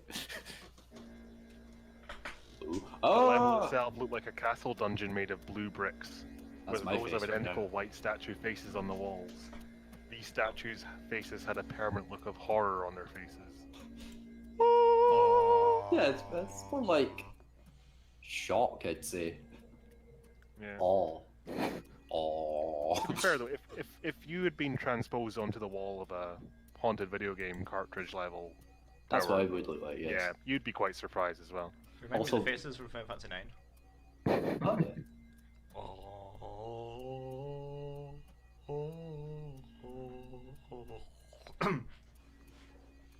Anyway, there was also some flickering grey static, which didn't really obscure my vision, It's but it snowing. adds to the very unsettling mood of these levels. The music was a 12-second loop of a low-pitched choir vocalizing. It sounded very Let's familiar to See me. what it sounds like. Hold on. It's quite faint. Yeah, well, the author did say, like, IRL, that what he was thinking of when he mentioned this loop was the start of a song in Doom 64. Which sounds nothing like this, by the way. Author's Whatever- note. Thanks for reading my story, my Godzilla fanfiction. Bunch of X's. If you like the American Godzilla adaptation, you can get the fuck out of here. Whenever I played through one of these levels, I got this sudden horrible feeling of anxiety. Yeah, I know what it's like, mate. I'm a millennial too. I had the feeling that the farther I progressed through the level, the closer I was getting to something unspeakably evil. Spoilers, there's nothing in this level. There weren't any enemies, but these were one of the longest levels in the game. I only played one level, but it took 7 minutes to complete. I would, minutes. I would be turning off the console Yeah, and I'd be fucking turning off the frisbeeing fucking that cartridge out the window. Jesus Christ. That's just... This is like the I'd entire be season like- 2 of That's just Melancholy of fucking- Haruhi that's Suzumiya. just fucking haunted game padding, that's what that is. It'd be like you do it for 2 minutes and then you'd be like, oh, it's clearly broken. Yeah. Yeah, they clearly F and didn't chat for the program an broken ending game. at this level and just made it repeat itself. Yeah. Everyone spam F for no reason right now. Yeah, spam F for the game. I didn't want to admit it to myself at the time, but I realized something playing the Blue Castle level. It's the unforgiving cold. This game has the power to make the player feel certain things. I know. I I'm don't mean feeling in the right now. sense that you get irritated playing a crappy game, or get unnerved by something scary in a game. What I mean is that certain events in this game can instantly make you start feeling something. Oh, come Oh, on. I've got a really bad cold. The unforgiving cold made me get the flu. I did not forgive it. I know that sounds completely insane. I don't blame you for not believing me, anonymous reader on the internet. I wouldn't believe any of this myself. But there is something very... Am I audioing out again? Only briefly. Okay. But there is something very, very wrong with this game. And I still don't know how to explain it. I'm only Okay, realizing now 10 levels in. Okay, you're good. I'm beginning to think this game is not what it seems. This happens for like a good few more chapters as well. It's like This game. it could be haunted, I guess, but you know, maybe I'm just imagining that I'm feeling really unsettled for no reason, and that monster this looks point, at me. If you're ever taking notes about a game on the NES, just assume from your starting position that it's haunted, and Yeah. like you know, it's haunted. I saw the game cartridge leave the NES, go downstairs, and slowly. Open my fridge brother and drink again. my milk. The bastard. Is this some sort of weird glitch? I thought. Anyway. Okay, this is good. So then it was time to fight Baragon's replacement.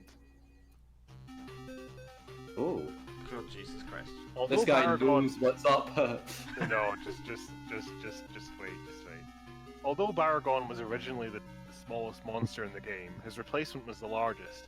It was so tall, in fact, the ground was noticeably lowered, and not Baragon's head still barely avoided collision with the bar at the top of the screen, and he was just as frighteningly bizarre as he was huge. You may be wondering how he attacks without arms. Well, he has the most powerful kick in the game, but his other fighting technique is much stranger. First, this isn't the funny part. First, he blasts a cloudy breath of pixels down at you. Is that really the best you come up with for that description? Really? It looks like he's like sucking him up more than blowing down, if you know what I mean. It reminds me of the whale from Futurama. Godzilla, let me taste your brain. Which causes you to freeze. Then he walks right back to the right corner of the screen.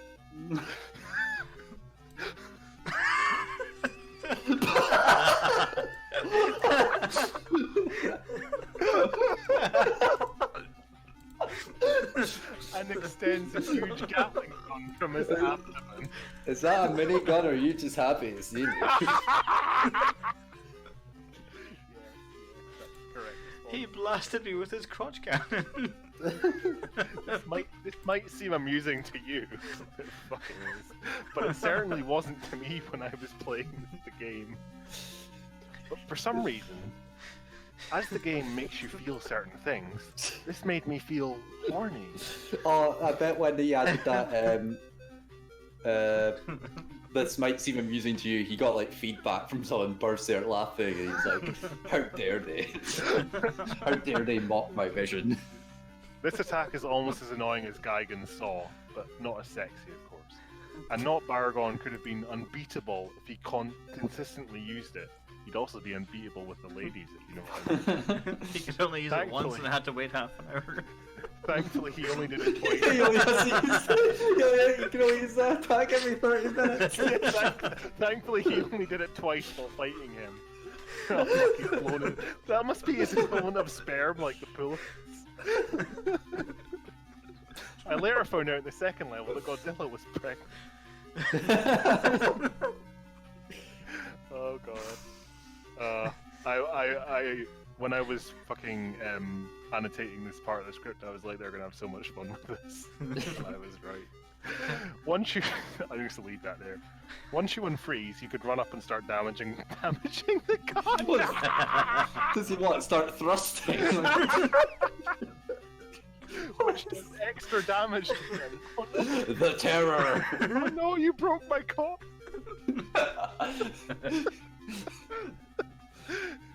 This helped me to destroy him, and then it was time to play the third level type. I decided that I was going to use Anguirus to fight Manda and Gigan, and then fight Space Godzilla as Godzilla. It was only fitting. Before getting into the battles, I'll describe the third level type, the Arctic. Everyone say goodbye to this cock gun. Aww. F's in the chat for the cock gun. F for cock gun. Okay. Bye. Savagely torn apart by Godzilla. Ben, I'd like you to pay attention to the music. Okay. If it's playing, yeah, it is. It's very quiet.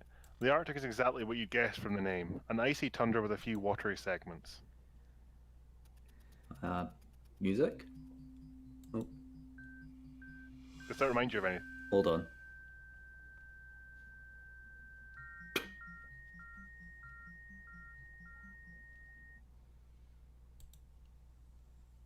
No. Okay, right, I'll spoil it then. The music reminded me a bit of Northern Hemispheres from Donkey Kong Country in 8-bit form. No. Oh. Yeah, I do get that. Yeah. Yeah. But in the sense that they're both sparse music that use like this. Yeah, I get it. Yeah, I can see It's where you're literally coming just from. one tone and some little Yeah. scuttling noises from like fucking Arctic wood lice. Yeah, I can see where they're coming from. A very dangerous sounding song. It made me think about being trapped in the tundra and freezing to death. It's the moon. There were 2 new enemies in this stage. Oh god, The it's first ET. was a creature flows in the block of ice. They block your way and you have to use the heat beam to thaw them out of the ice. Or it's They Ben's look a mic. bit like a smaller version of Noctazora, only without the eye.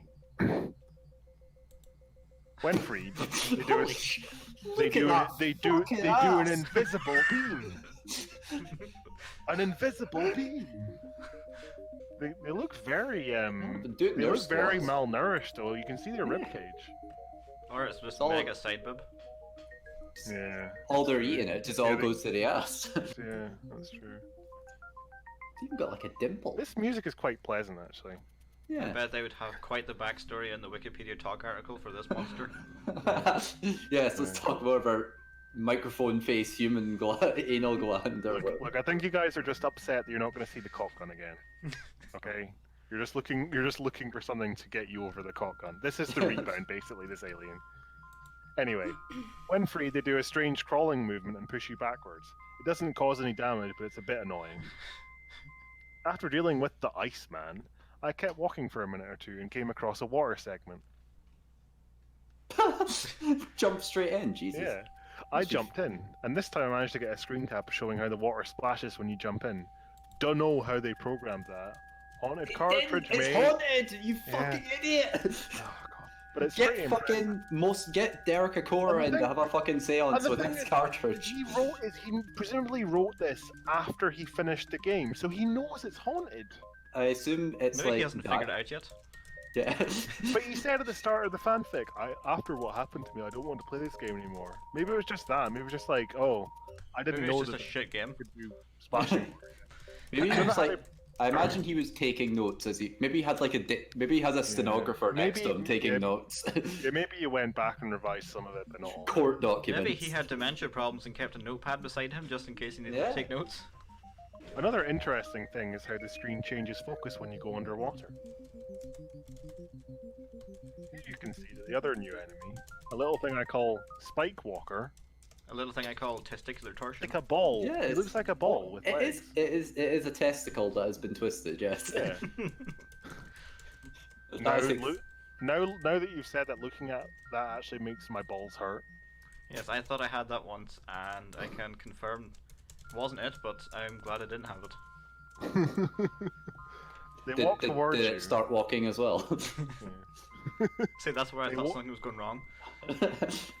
There is quite a lot of phallic imagery in this creepypasta. Well, it's this chapter specific. It's ever since the dick gun. I think the guy needed a wank when he was writing this chapter. Okay, yeah. The game makes you makes you feel things. They walk towards you and explode randomly, or instantly if you attack them, sending spikes in every direction. The spikes don't do much damage, but they did get me dangerously close to falling into a pit a few times.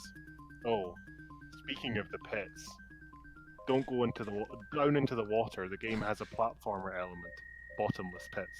Oh, hi, Piranha. There weren't any of these in the original game, since it was strictly an action game, but the pits were a neat addition. Okay. After getting back on land, I encountered a very unexpected mini-boss. A Maguma, the walrus. walrus kaiju. Oh, It's kind of cool. I like him. Why What? can't he be the main I'm character? eating them in the breaks. He looks kind I of know this- confused that Godzilla's there. Hi, Godzilla, what are you doing here? Oh, nothing much. Just having another stroll. Are you depressed too? If you Oh, look at the yeah, moon, I it's thought- really nice. I felt better. The moon. It's a two-tone moon. It's actually it's. Oh no, yeah, that's gonna be Saturn's moon, Enceladus, or whatever it's called. Is it? It's his favorite one, or one No, of his that's favorite Titan. ones. Where's Titan? Titan's probably one of the dots. Oh yeah, right enough. Yeah. Maybe the walrus is Brian Cox. Hello, Godzilla. This tundra is amazing. Have you Why- seen how the water makes a splashing sound when you jump into it? Why are we walking on Saturn? It's a gas giant. Anyway, I need to fight. I need to fight you now. The game demands it. I know this game has some Would you obscure like a game monsters of to cube begin ball? with. Cube Sport, I'll have you know. Anyway, guys, you're missing this guy fucking nerdgasming over this fucking walrus. Okay. I know this game had some obscure monsters to begin with, but wow. Not that I'm complaining. It's a pretty cool cameo for an unappreciated kaiju. It's literally just a fucking walrus. Yeah, come on, Japan's not that not interested, unique. Maguma's fighting tactics were very Oh. simple. He had a freeze beam and he could charge into you. Not very challenging, but certainly more entertaining than the Matango mini-boss in the original game. One really interesting thing about Maguma is that he doesn't die when you defeat him. He turns tail and retreats. Okay, bye Godzilla. Going home now. I'm going for a dip A dip. in the What? methane lakes. Watch the splashing effect when I jump into the water. Look at this mixture. This was the first time I'd ever seen an enemy monster change direction, let alone retreat. I tried to chase after him, but he disappeared after I got in the water. Poor bastard. And that does it for the Arctic. I'll talk about the Manda fight next. Oh god, here we go. I wish he just put this in the fucking fanfic when he wrote it. I forgot to mention before, but the music that played during the new monster fights is reused from themes actually in the game. The themes have been Titanosaurus, Gazora's music, Biolante, Hidora's music. In an itemized list. Yeah, it literally is. Orga, Baragon / Megara's music, Theme from Barrel's Harry's music. game for some reason. Space Godzilla, Mecha Godzilla's music, and I'll Big have you booty know, bitches. when you played these Basement bosses theme from earlier DualShock earlier in version this Resident earlier Evil in this fan fiction, that was Mansion basement. yeah, mansion basement. Anyway. As for the Oh. fight, Manda was a fairly crafty opponent. When it realized one tactic was ineffective, it would immediately change to a different one. That's that haunted cartridge machine learning and play again. Yeah. Hang on. It's Anyway. been Godzilla the last little while. Yeah, changed to Angus. And Gary, yeah, you missed this at the start of the chapter, Stephen. Oh no, he can change his monster. Ah, okay. He can change his monster when he starts a different level. Because of the board, remember? You'll get it Yes. eventually. Anyway, Oh, fuck, sorry. Wrong one. Manda used quite a few tricks, like spitting fire, biting, and the most Spitting irritating hot of fire. all, constricting. Oh, fuck. Constrict me, baby. It This doesn't is just matter. Pokemon. Yeah. I know, yeah, it's just a move from Pokemon. Like, Godzilla has Tail Whip. Like, come on. Yeah, this is all Pokemon Hyper clearly Beam. ripped off Godzilla. And Battle Royale. Yeah. It doesn't mercilessly drain your life down like Gigan's Cutter, but it was by far Manda's strongest attack. One last thing to note that I found pretty cool. Fucking Yellow Submarine. No, this is the They're a big- Atragon. No, Ben, this is the Atragon. Every Godzilla fan knows about the Atragon. Is it also a Beatles song? One last thing to note that I found pretty cool was that the We Atragon all showed up. live in an Yellow Atragon.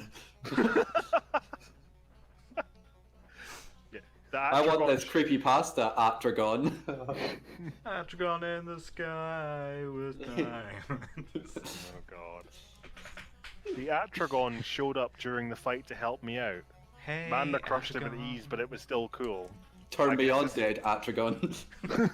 I guess this happened in like a film or something. I guess that must be it. I slayed Manda through an Arctic level for health power-ups, and then it was on to Gigan's replacement. It's me! That fucking fish, he gets everywhere. I love him. When the fight started, wait, actually, Fishes. guys, don't get too attached to this fish. Okay. Oh, it's my bestie. That's too late now. Yeah. I When hope the nothing fight- happens in the next image. When the fight started, I was very confused because there was nothing there. I thought this was going to be like the Titanosaurus fight in Pathos, but just about the time when it would have been going back to the map, a piranha appeared on screen. But it wasn't there for long. As soon as it appeared, the speakers emitted an ear-splitting screech, shit. and Knock Geigen flew in and ripped the poor fish into pieces. Fuck. Well, that's one way to get the player on their toes. F's in chat for the fish. Yeah. Fuck. That abrupt ending scared the hell out of me and got my adrenaline rushing. Oh yeah, that was the jump scare bit. Was that the jump scare? No. Oh, okay. Which in retrospect was a good thing. Knock Geigen was one of the fastest, most unrelenting opponents in the game. It's literally just like an evil Slimer from Ghostbusters. He is. Yeah, that is exactly what he is, actually.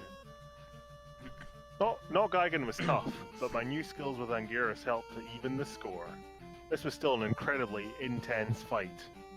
Knock Geigen's attack consists of some kind of blood laser he spews from his I mouth. thought it was his tongue. Yeah, and a Looked like a downward tongue. slash. I was expecting some hellish variant of the buzzsaw attack, but thankfully there didn't seem to be one. Tell you what, without a cock gun, I'm just not as interested. As, oh wait, no. No, it's the wrong way around. Sorry. I know it looks like it's coming that way, but it's not. Sadly, Coming that way, yeah. the Howl attack was invaluable in defeating him. I would have taken more screen caps of the fight, but I really had to concentrate. Okay, we know you got lazy, author. You can tell us. It's okay. It was really cool though. Can't believe the special effects in this fight. It was even better than the splashing effect you get when you jump in the water. My girlfriend Imagine- in the other town loved it. It was, imagine like Avatar, but better. Avatar 2 on the NES. Monster of Monsters TM on the cartridge. After that, Monster left to take down Space Godzilla. Ooh. He looks pretty cool, actually. He does. It's like Godzilla, but from space. Isn't Godzilla from space? Yeah, isn't he in space right now? Aren't they both Space Godzilla? Yeah, they're in Dementia. With Well, no, it's fucking- Space Godzilla and Space Godzilla. Maybe the moral of the story is your biggest enemy is in fact yourself. No, your That's biggest actually enemy is yourself, but from space. yes.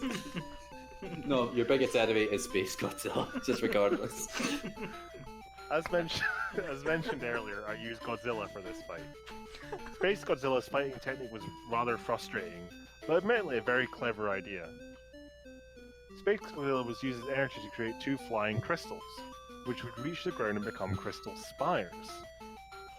These spires not only block you from reaching Space Godzilla, but it also allowed him to constantly recharge to full energy, and blast you with a deadly fully charged Corona beam until you broke the spires.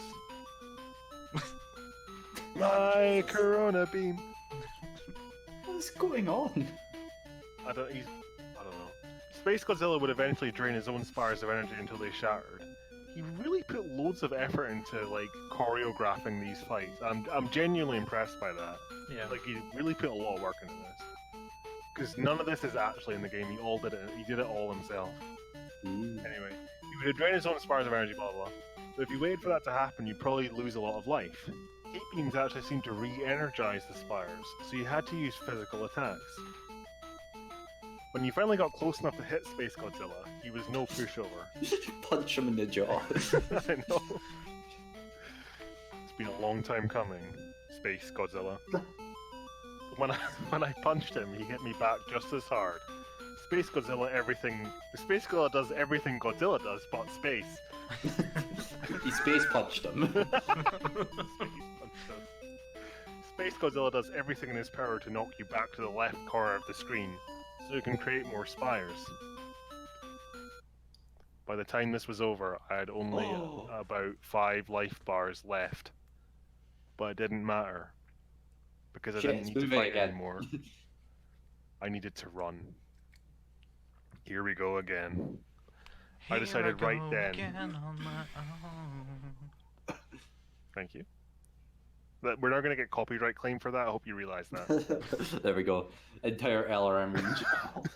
Sam Ravitch is going to copyright as well. God damn you, fucking white snake.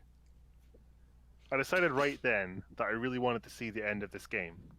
Didn't you say that last chapter? You said How every much is chapter. left in this game? Is this the last level? Sorry, I was drinking some water. No, this is level. I think there's 7 boards, and this is the 4th one. Then why is it like he's making it seem like we're near the end? Yeah, we're The nowhere near bastard. the end. As terrifying as these levels could sometimes be, I had to beat them to get through. I decided that no matter what happened, no matter what the game showed me, I was going to get to the end. And I also made sure no word while playing a chase level from here on. Hit me with it. For this chase, I tried out Anguirus, since Yeah, his it's roll attack lava. allowed me to move faster than Godzilla or Mothra. The chase started off like the first 2, except there was a river of blood. A river of blood? Was it hyper-realistic? Yeah, look how realistic it is. Yeah. Yeah, it's my Kool-Aid, eh? Hey Anguirus, do you like this river? I made it from the blood of my enemies. I was beginning to get the hang of it, and the extra speed from the roll helped me get an edge on the red monster. Especially since I didn't have to worry about a power limit, and could keep rolling endlessly. Just keep rolling, rolling, Yeah. rolling. Thank you, I was waiting for that. Like the previous levels with water, the ground inevitably reached a stop, so I rolled off into the blood. To my surprise, the hell beast didn't follow me. It just stopped at the edge of the ground and grimaced. It's Yeah. always grimacing. I fainted the sight of blood, see? I guess it can't swim, I thought to myself. So I went under blood Oh, fuck off. and continued moving. There wasn't anything around, but I knew something was up. The chase wasn't going to end that easily, could it? Surely something else had to show up. And sure enough, I heard the bellowing roar, sounding slightly different. Yeah. Oh, I'm a fish, see? You're ruining this monster for me, Ben. I'm never gonna have any more nightmares again. Good. I've cured it. And the monster was following me. Under the chain. And the monster was following after me in a new aquatic body. I had no idea it was a shapeshifter. After it reappeared, the chase started to get into the difficulty I had expected. Being submerged slowed me down, putting me at the beast at about the same speed. The only thing that would keep me alive was fast thinking and reflexes. I encountered some bottomless pits, in which mines floated up from. Jeez. Sentence fragment. Yeah, I I'm also a assume- xenomorph, apparently. Yeah, that's a xenomorph thing, isn't it? Yeah. Although they did find one of those in nature as well. What? Like, there's a fish that also has a jaw inside the jaw. I want you to send me that, sounds cool. I assumed that if you hit one, it would damage you and knock you back. Considering how fast the red monster swims, hitting the mines would be instant death, so I went through great effort to avoid them. But that wasn't all I had to be wary of. This would be like one of those Halfway Crash through the- Bandicoot levels where you're getting chased by the big ball. It fucking Yeah. is, isn't it? Yeah. Halfway through the chase, the hell beast revealed yet another surprise. A tentacle formed of intestine and tipped with a clawed set of jaws burst from its mouth, trying to pull me in and devour me. I only barely... That's the monster, by the way, not me.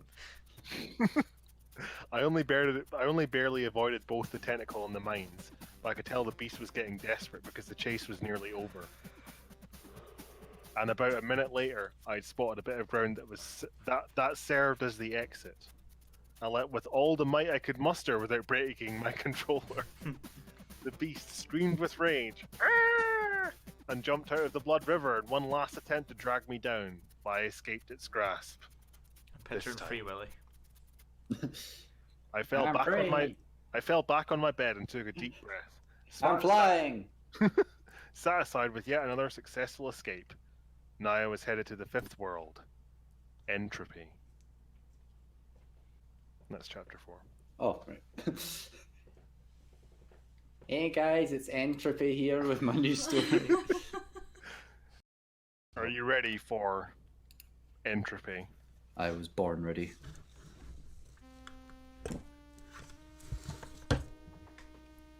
Oh, In the original game, the 6th world It annoys Isn't me a how big fucking this planet. level is.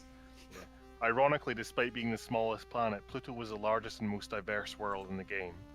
Entropy had a different layout, but was similarly huge and diverse. The board music was played by a violin instrument. Again, this is a NES chip. You don't know that. A melody that's- Violin-based music. Violin. This is like Dark World Paul. A melody that started out sounding mournful and then it gets rather, I guess I would call it, Erotic. distorted. Oh. It made me feel depressed and something I would want to hear while trying to sleep. But don't play it when you're going to sleep. Strangely, none of the levels from the previous world were present here. Instead, there were 8 brand new icons. The bosses this time were Megalon, Batra, and Mecha Godzilla. Oh. It's Godzilla, but in Mecha.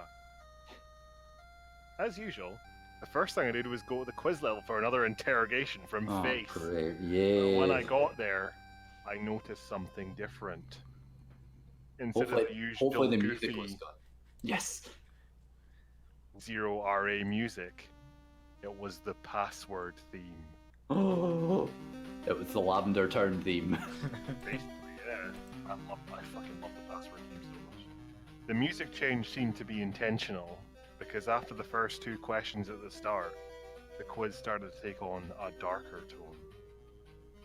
Do you like ice cream? Yes.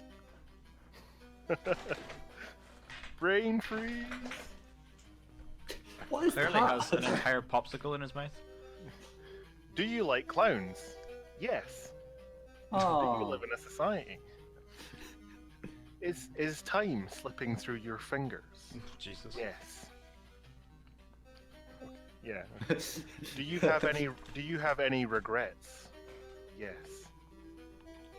Do some Aw. people deserve to die? No. Yep. Is it safe to Ooh, go? bad answer. Is it safe to go out at night? Yes. That makes me horny and angry. Slightly just. It's the DreamWorks face. Oh god. It is. Ah, shit. You can't escape it. Do you find it hard to sleep at night?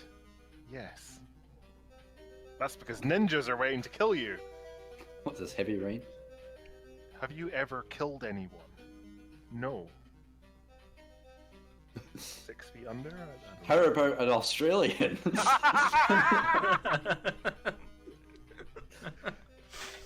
Do you want to kill anyone? Ben, are you No. implying that Australians are not people? Look, You said it, not I. I think, again, this is a logical fallacy. You've killed loads of monsters in this game, and basically just pointing out that you have. Monsters aren't people. I mean, what? You fucking racist. Speciesist. Monsters. Are you actually accomplishing anything? No. Apart from robot cigarette guy. What is that meant to be? Oh, is it sideways? Oh no, it's a guy No. wearing a monocle and has a Monocle, yeah. mustache. Yeah, and he's got a... Yeah, it's... with a cigar. Does life have any real meaning? Quite the question. I Like don't know what you Mothra. answered. Do you like Mothra? No. Aww. Oh, no. Last one was going to be a gameplay related question, but I had no idea what the result would be. I answered honestly because I never liked Mothra. Nobody liked playing as Mothra in this game for that. When Mothra gets hit, she gets slammed back to the left corner of the screen. Because her attacks are so weak. The only benefit... Okay, Paul, you're really breaking up. Okay,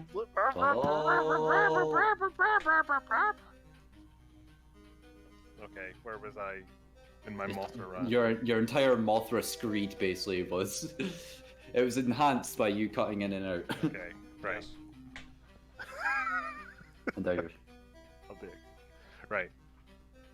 Ben? Yes. Okay. Nobody liked playing as Mothra in this game, and there was a good reason for that.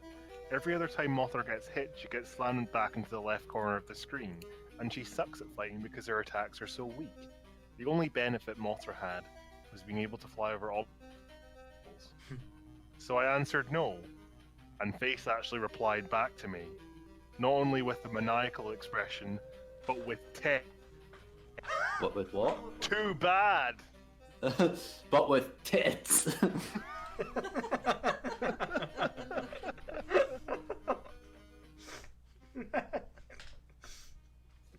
I was taken back to the map screen, and I was shocked to see Godzilla and Angurius had disappeared from the board, leaving only Mothra. Face had just fucked me over. Needless to say, I was pissed, but there wasn't anything I could do, and I'm willing to bet even if I had said yes, I would have been stuck with Mothra anyway. Face giveth, and face taketh away. I guess you have to face up. Oh, fuck it, no. No, just abort that before you even... Can't be arsed. I took a deep breath and got ready to explore. There were 2 paths I could take through the board. I decided to take the lower one. This turned out to be a good choice for reasons I'll get to momentarily. The first world ahead of me was a forest, so I started there. Ooh. Almost immediately, I got That's an not eerie feeling. This is the forest from Super Mario World, isn't it? Castlevania? Yeah. Or that, yeah. There was something about it. It's just forest level from every 8-bit game. That's true. There was something about this level that just seemed off to me. Even more than the previous ones. Perhaps it was the pitch black background. I've always been afraid of being in a forest. What is this guy not afraid of? I've always been afraid of going upstairs. Everything. I'm afraid of going to the of... bathroom in case the laughing cow is in there.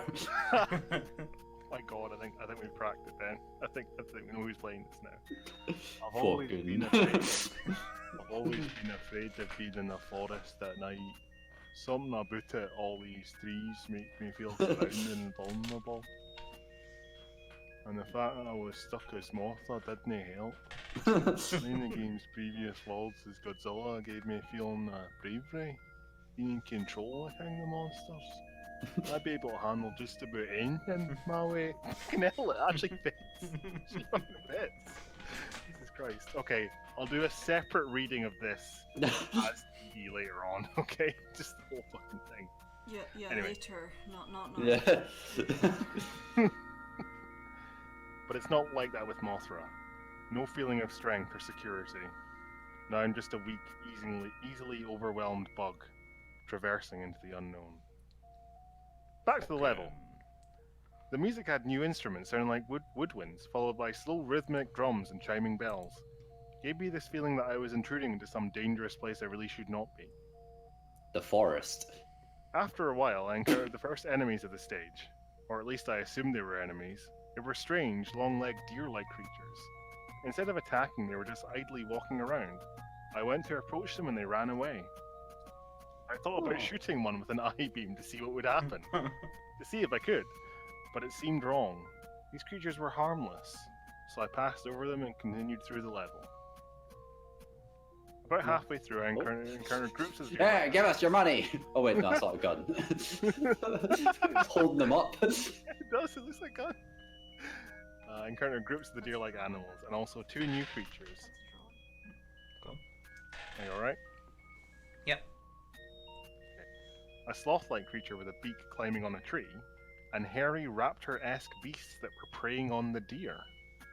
It was very surreal watching the creatures interact. Gotta love that haunted cartridge machine learning. I didn't feel like I was playing a video game, but rather that I was traveling through a forest in some other dimension. The creatures ignored me for the most part, although the raptors did attack us, or if I attacked them first. I know I shot one of them to help one of the deer creatures escape. I got clawed at, but confrontation was easily avoided by flying up to the top of the screen. After that, I had to choose whether I wanted to play the levels with the hourglass or the TV screen. No, do more forest level. They're really fun and interesting. Oh, this is the first TV screen, guys. Just wait for this. What I got was not at all what I expected. Oh fuck! What? No. When I pressed the button to start a level on the TV screen like I normally would, this screen with an animation popped up. There was also music in the background, which was the goofy GH1 DJ music that used to be playing in... I was somewhat unsettled by this because it was just so strange. I also found it a bit spooky because I had a shirt that when I was a kid. You had a shirt when you were a kid. I had a shirt when I was a child too. I also had a lollipop when I was a child. I was also a beaver. This whole thing was just me. After starting the animation, you could go back to the board pressing any button. After that, I had no what to expect of the rest of these icons. I want to try an hourglass icon next. I was somewhat relieved when an actual level came up. Like, The it's clock time area. to play. Oh, the clock is so close from 4:20. We'll have to finish this chapter soon because we haven't got much time to finish it. Let's just watch Oh, the Paul's rest of the photos. clocking out. Oh dear. Yes, yes, yes.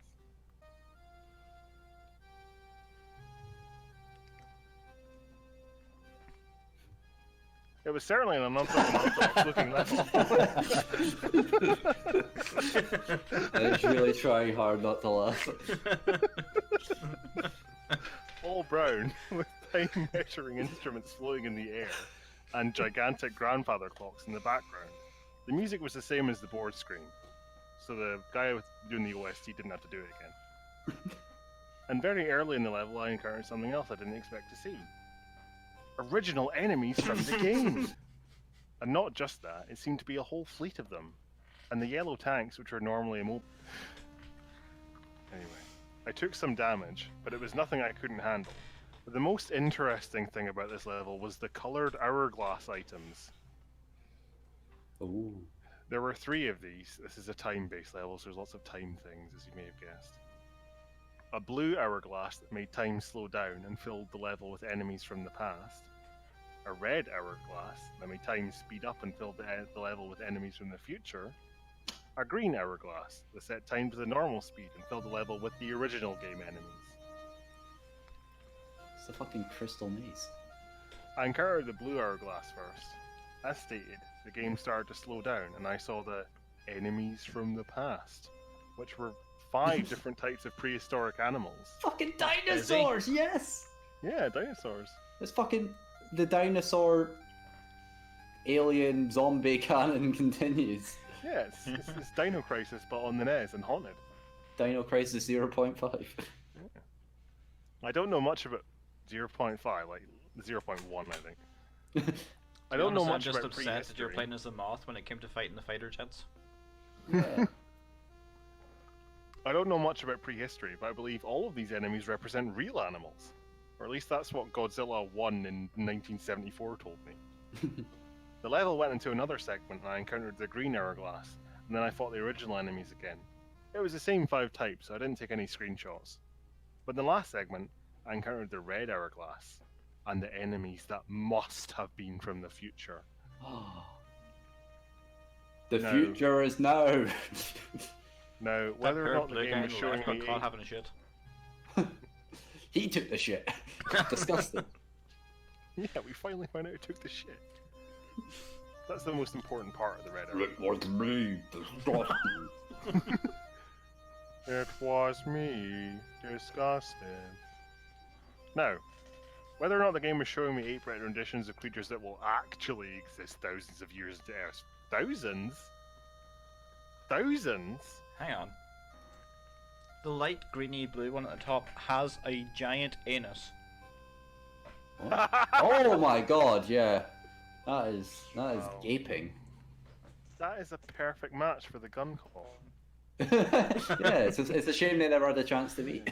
If this was OK Cupid, they would be like 100% match. But yeah, oh no, it's in the future, so it's... Oh. That's such a sad story. This music is so appropriate. Like if you Anyway. cry every time. Now, whether or not the game was showing me 8-bit renditions of creatures that will actually exist thousands of years into Earth's future, I have no idea. But with that thought in mind, I found this particular segment to be very eerie, and it was made more tense because everything moved faster. One of the future enemies bore a striking resemblance to something I saw in a book once called Trudon Man. I think he made that up. Trudon Man, the man with the power to control Trudons. Another looked like some kind of organic spaceship, and also with a massive anus. Yeah. There was only one of the fifth type of future creature, and when it appeared, all the others ran for their lives, leaving me alone to battle it. It's me. Oh no, it's the alien with a red suit on and no face. Terrifying. It could fly, but its sprite didn't actually move because the animator was lazy. And its single attack was firing a lightning bolt from its face, even though it was surprisingly powerful, and I suppose it could be considered a mini-boss. After defeating it, it left a health power-up that restored the health and energy I'd lost fighting it, which was convenient. It seemed I would need all the help I could get to beat this world with Mothra alone. After the previous stage I call Time Warp, the next stage appeared to be a toxic waste dump. Sorry. That's magic material. It's the, yeah, it is. I was about to make a moon joke, but yeah, that is exactly what it is. Yeah. Hopefully it's A common. magic material. What's that? Nothing. Yeah, fancy. Oh. Creme Croc Industries.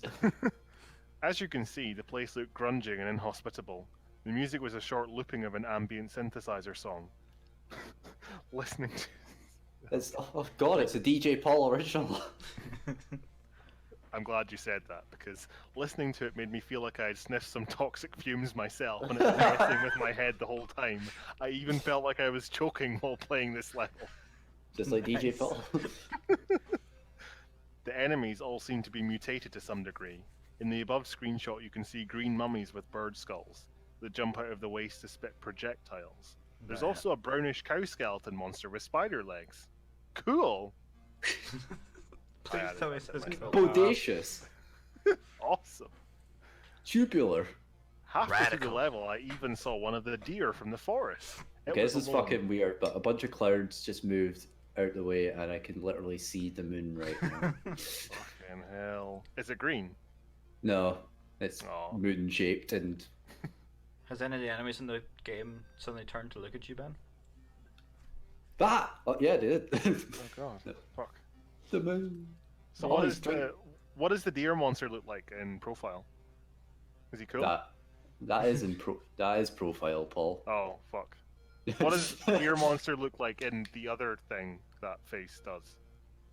It's actually perfectly 2D, so you can't see. Oh, okay.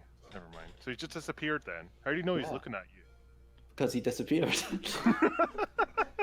Duh. Anyway.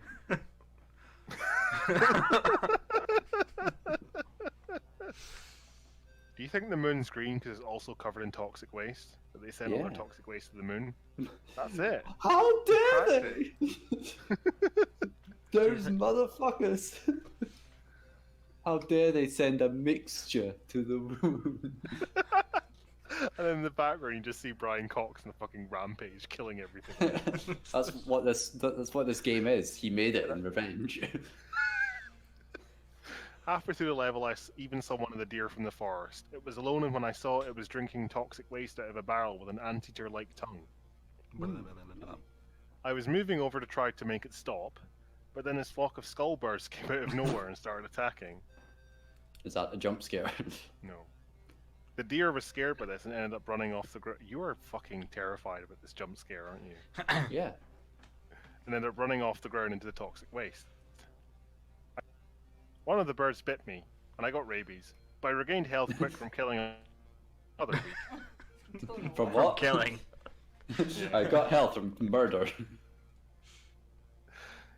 If I laugh, I know it's just my fucking mic.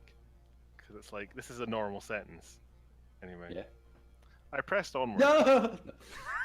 Of all the levels in Entropy, this is probably the most normal, apart from the Toxic Waste Moon. And that there was little deviance from the move forward, smash things formula in the original game.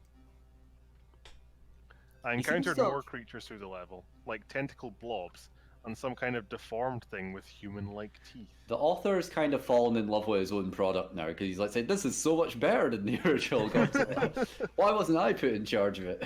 To be fair, the original Godzilla game is fucking terrible. Like, it's really bad. Yeah, and this is It's a clearly a really bad game. masterpiece. Oh yeah, it is, absolutely. Look, you have to jump over things. Revolutionary game design. Or in Mothra's case, just fucking fly over them. Yeah. I didn't feel like provoking them into a fight, so I kept on flying near the top of the screen. I still had to deal with the occasional flock of birds now and then. At the end of the level was a large bluish-green lake, and there I encountered another mini-boss. That's the deer that fell in. Yeah. Oh. Oh. Oh. Oh, That's wow. the deer. That's the noise a deer makes, by the way. Deer of wisdom. Yeah. Is that not an actual enemy from Metroid? From Oh, Metroid. Kraid. No, It's, no, I Kraid, suppose it Kragan. can. No, it looks like a yapping moth thing. Oh yeah, right enough. Yeah. Some kind of a monster with a long neck and a whale's skull. It attacks with a mouth projectile by charging into you. Oh, could it's also- SCP-1 unkillable. Yeah, right enough. Yeah. It could also go underneath the water and rapidly emerge from a different place. I should also point out this is the only screen cap of it, so you have to take his word for it. It's great. It was so Yeah. cool, I swear. Yeah. And then David Schwimmer came out and said, "You won't believe how good this game is." Hi, I'm David Schwimmer. I'm swimming through the docks. I'm sorry. I'm really sorry. I'm really sorry.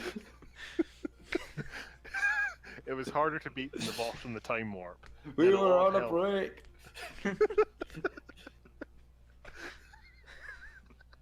What? In the time warp, if you hit To one of avoid the boss, I had to pivot.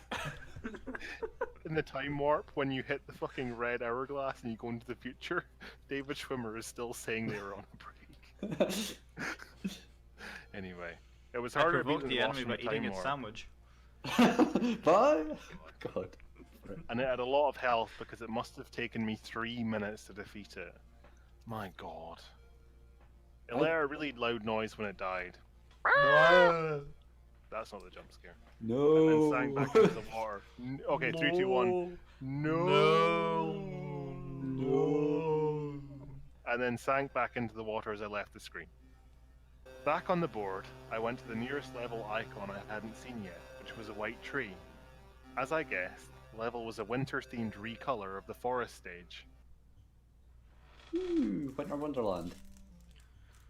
But unlike the regular forest, I didn't feel unnerved starting this one. I think the music had a lot to do with it. It was a gentle, calm song, sounded almost romantic. It was quite stress-relieving, and the forest itself looked much less ominous covered in snow. I travelled through the first segment enjoying the atmosphere for 4 minutes. 4 minutes! Fucking 4 hell. minutes. 4 minutes. Oh no, the He game's spent, crashed. like, F and He chat. spent, yeah. He spent like 2 hours of this game just going through empty levels I know! and talking about how much better it is than the original Godzilla. When suddenly I realised something. I haven't seen a single creature since I started the level. This is not uncommon. Mhm. Where are all It's the like the animals? third chapter in which this has Yeah. happened. Yeah. Soon after, I left the screen, and the next segment started. I completed a second segment, and the segment. next segment started.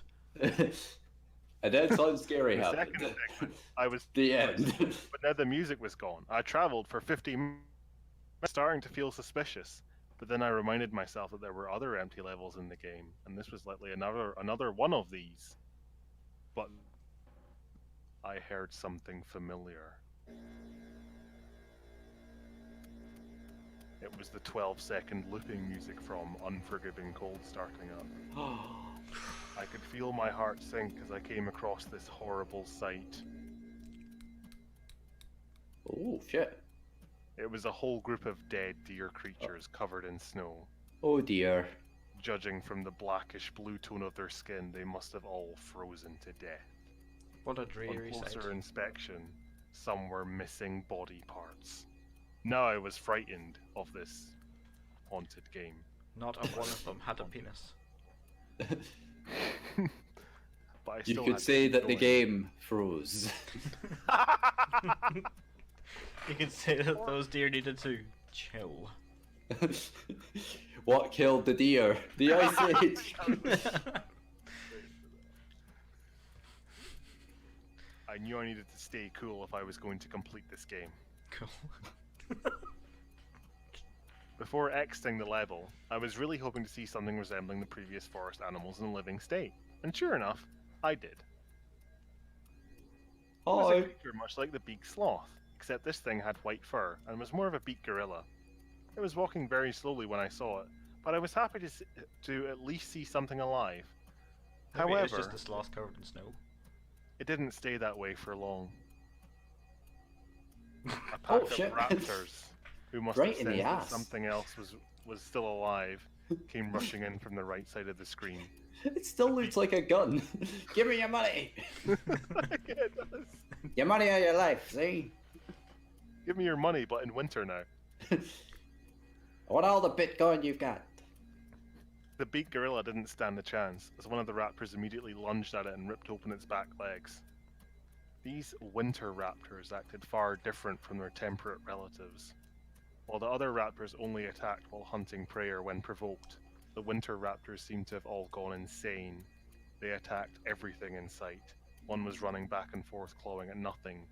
Even the noises they made sounded different, more high-pitched and enraged. I know the phrase "everything inside" is meant to mean living things, but I choose to believe it's everything they see. Fucking tree, bush, Fuck you, ground, dude! Fuck you, Snow! my own You hand. dead deer. As I left this second segment, I even saw two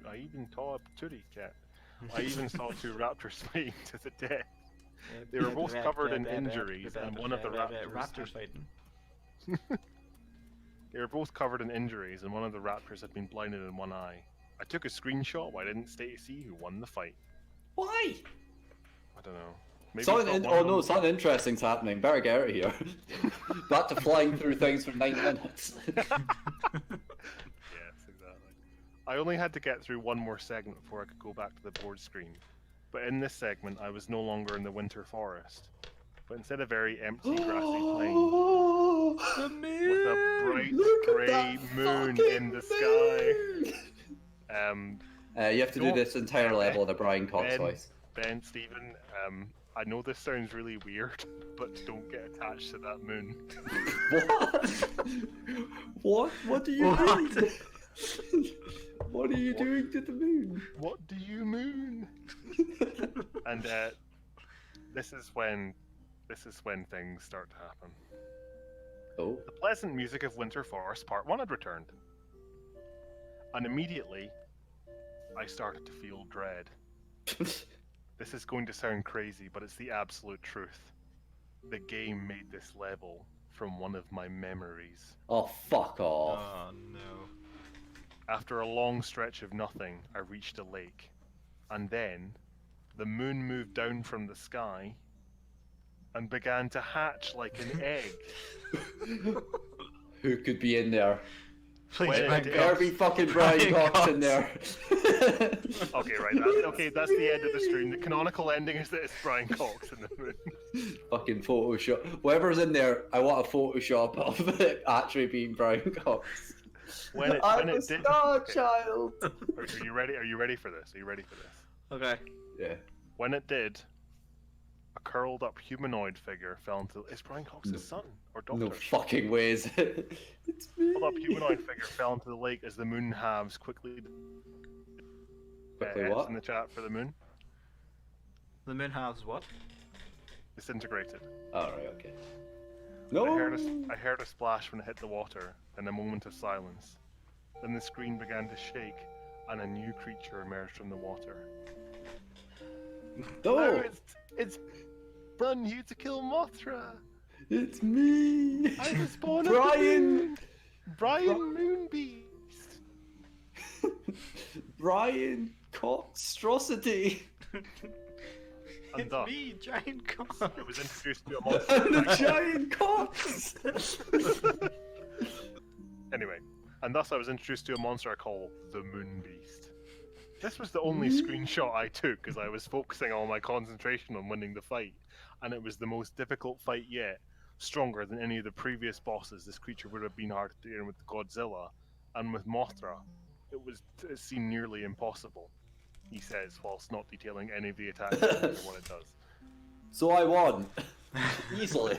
Because I'm huge, I'm great, and I've got a massive dick. I suppose I would consider myself fortunate that the beast lacked any attacks like Gigan's Saw. I keep saying this, but I don't know what it means. Or Because chainsaw dick. Just No, say it's chainsaw not, it's or something minigun else. dick. Say that. Because if it That's had, my frame of reference. Minigun dick equal powerful. Because if it had, I would never have won this. I barely had 3 bars of health when I finally killed this abomination. But what happened afterward is hardly what I would call a reward. Okay, here's a big exposition dump. Oh, fucking hell. I've been trying to keep my promise and suppress this memory for years, but it seems as if I have to get it off my chest. I was walking through the woods one night and then the moon split in half and Brian Cox fell into the lake and turned into a monster, and also I was a moth. I'm sorry.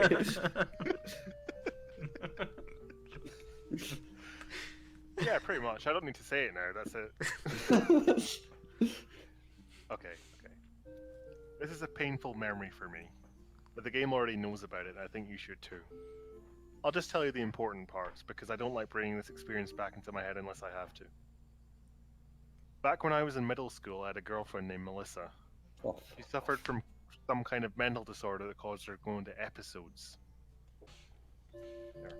As an aside, some Microsoft employee is just checking on the various streams that are happening on the PowerPoint site, and they're getting this with no sound. I'm just so confused right now. why are they? Who are these 3 people staring at Mothra, fighting some sort of creature for 20 minutes? When she was in an episode, she would stand or sit perfectly straight and still, and her face would instantly lose any expression she had before. Oh, it's convenient plot disorder. Yeah. She would speak very clearly, without any hint of emotion. When it was over, she would start trembling and sometimes bury her face in her hands and remain silent for several minutes. I can't really convey the feeling it gave me in words, and I won't try. You had to see this in person to understand. But despite this, she was a very kind person, and I cared about her dearly. We liked to hang out in a field at night and look at the stars. But one night the moon fell on her after it cracked. But one night she didn't say anything to me at all. She just stared directly at the moon, trembling. This is Brian Cox's secret door. Yeah, it's me, Melissa Cox. I also sound the exact same. I tried to talk to her, but she suddenly sprung up and ran right into traffic. She didn't wait for the man to go red or green. And I ran over and said, "I love you, 5-ever." No, this is America. It's gonna be. She was jaywalking. She was. I tried to It's an stop offense. her, but I was too late. She got arrested and was executed by lethal injection the next day. No, she got hit by a truck and was killed that night. I That looked night? her right. No. I looked her right in the eyes when the wheels went over her neck. Jesus. That sight has always haunted me. I And know that's that and it was at that moment I said, "I love Godzilla."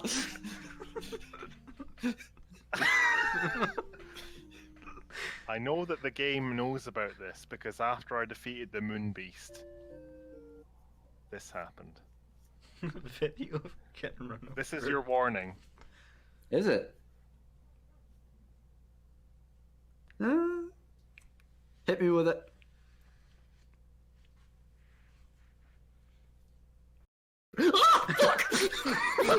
Holy shit. Fuck you! Wow. Yeah, it's me, the jump scare. No, don't do it again. Okay, I'm prepared for it now. Oh fuck! It's just doing it by itself. Some person in Microsoft is watching this, just happened to have a friend called Melissa who died when I they were can't young. believe I looked up- It's watching this flashing up now. Wait, is that what? Wait, hold on. Put on the face again. Oh, you have to go back a couple Ah! times. No. Oh, kill. That's what it's saying. Oh, right. So there was a glitchy. Oh, I see. Oh, right. I see. Yeah. The mood in this room is being sort of distorted somewhat by the fact that Elle is playing "Children" by Robert Miles very loudly through in the other room. After that, the game went back to the board screen. It was all I could do not to burst out screaming, and my hands were shaking so bad I could barely hold the controller. I knew the game was going to test me if I kept playing, but I had no idea it would go so far, or that it was even capable of doing what it just did. I could feel my brain going haywire as I asked myself, did the game just read my mind? That didn't seem possible. What other explanation was there? It was then I could no longer deny what now seemed obvious. The game is alive. Yeah, that's the only Fucking reason it can Finally be. got there. Well done. Oh, no, well he missed done, it. unnamed protagonist. Why not Fine. haunted? Haunted is more like logical than alive. Well, we could postulate that the game is a virus. You know, it's neither dead nor alive, but it's fucking up his life. You know. Anyway, the game is alive. This game is alive, and not only that, it can also establish some kind of mental connection with the player. And yet, I couldn't convince myself to stop playing. I didn't know if it was the game messing with my mind or just my stubborn curiosity, but even with the previous revelation, I really wanted to see this through to the end, even more than I did before I beat dementia. I forgot about that world, dementia. Terrifying as it may be, even dangerous, I knew that if I quit playing, I would never be able to stop thinking about it. If I tried to restart the game, it might go back to being normal again. Sorry, I just heard a very loud noise. Came from the laptop. How many people ever get to witness something like this firsthand, let alone be able to take screenshots of the whole thing? Fucked up as it was, this was the experience of a lifetime. Is it maybe a black screen, by the way? I should just throw that out. Yeah. Okay, cool. But even so, I couldn't take any chances with my health. Oh, I forgot about his safety precautions, right. Yeah, you need to have an OSHA manual when dealing with the Godzilla NES video game cartridge. He's got a little card next to him with like pictures of what to do in certain situations when playing the NES Godzilla Creepypasta. Like the fucking airline thing.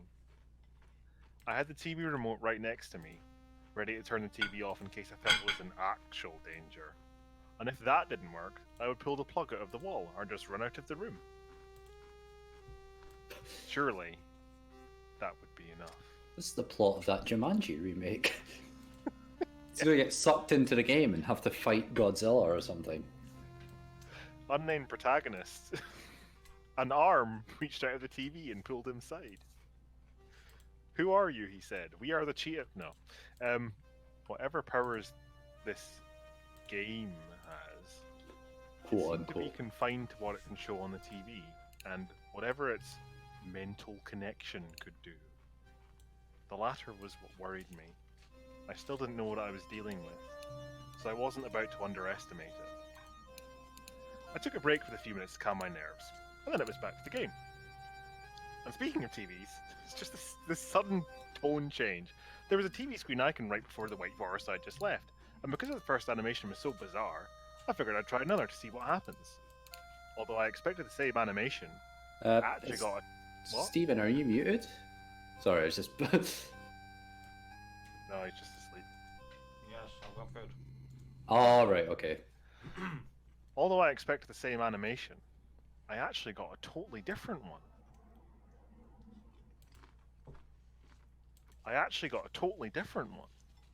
Okay. I actually got a totally... Fuck... Gee, why is it... Hold on. What? What's It's not happening? working. Oh, right, I thought... Right. I actually got a totally different one. There we go. So that's where this image comes into play. That's it. It's just a TV thing again. Oh, right, it's this thing. What happened? Did you just pass out for a second there? No, I was checking to make sure Brian. I keep paranoidly checking to make sure I haven't brought Brian up, and then I pulled it back and he was just there, being a fisherman. Right. Is that too loud? Because there are So is songs this- that are this loud. Is this meant to be scary? No, it's just Okay, weird. good. It's hilarious. It's just a creepy TV image. Or weird. Well, he even says, weird. The music for this one was the Neptune board music. Fitting, I suppose, since it's a fishman and all. I can't help but wonder what the point of these things are. There was one more TV screen icon, so I figured it must have a unique animation of its own. I was going to make sure to see what it was before I left Entropy. Then it was time for another level. The gold brick icon was the closest thing, so I went to that and started in a gold labyrinth level.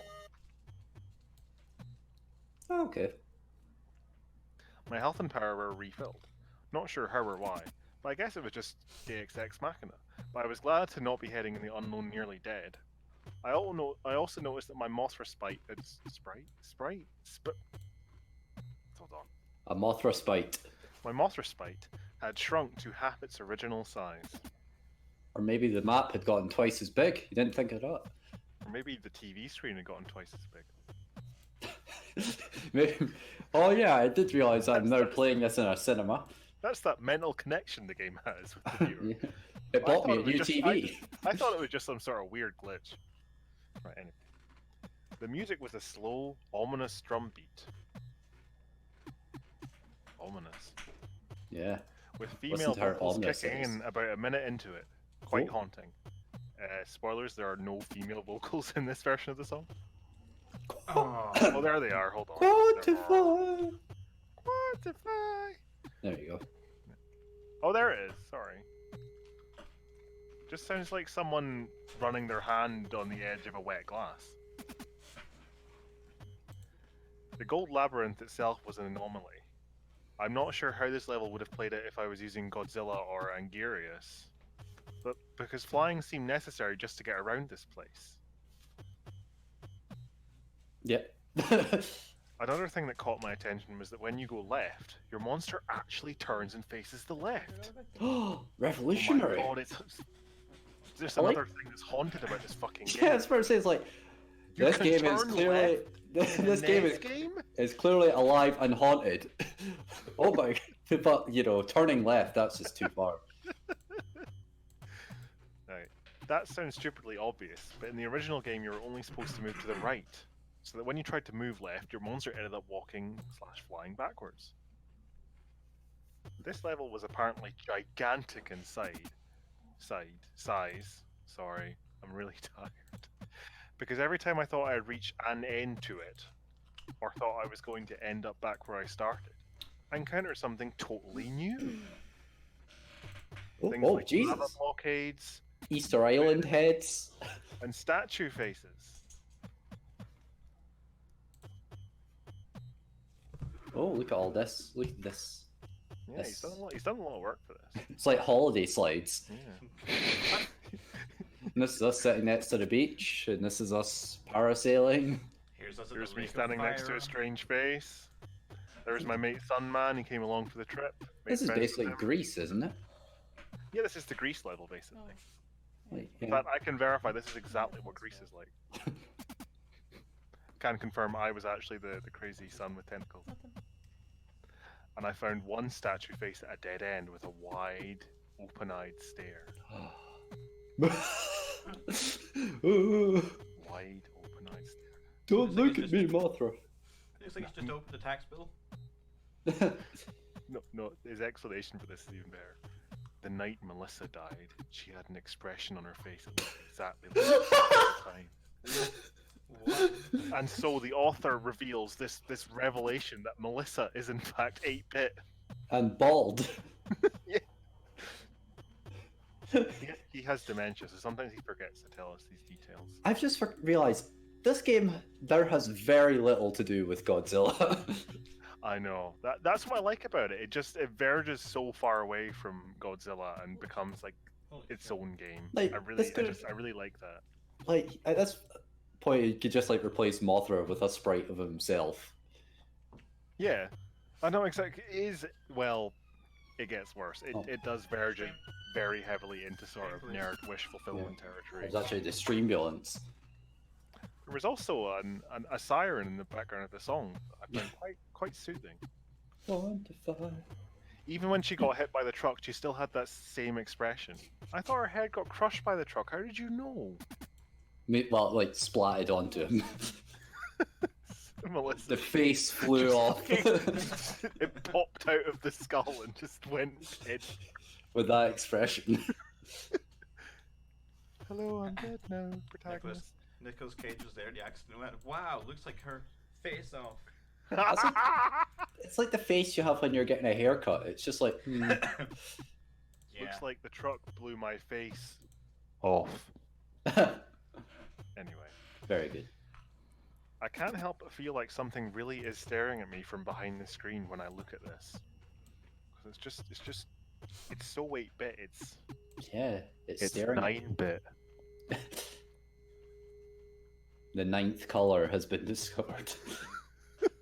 I really didn't want to be reminded of that night anymore, so I left the statue almost as soon as I found it. I needed to find the exit anyway, which proved to be no simple task.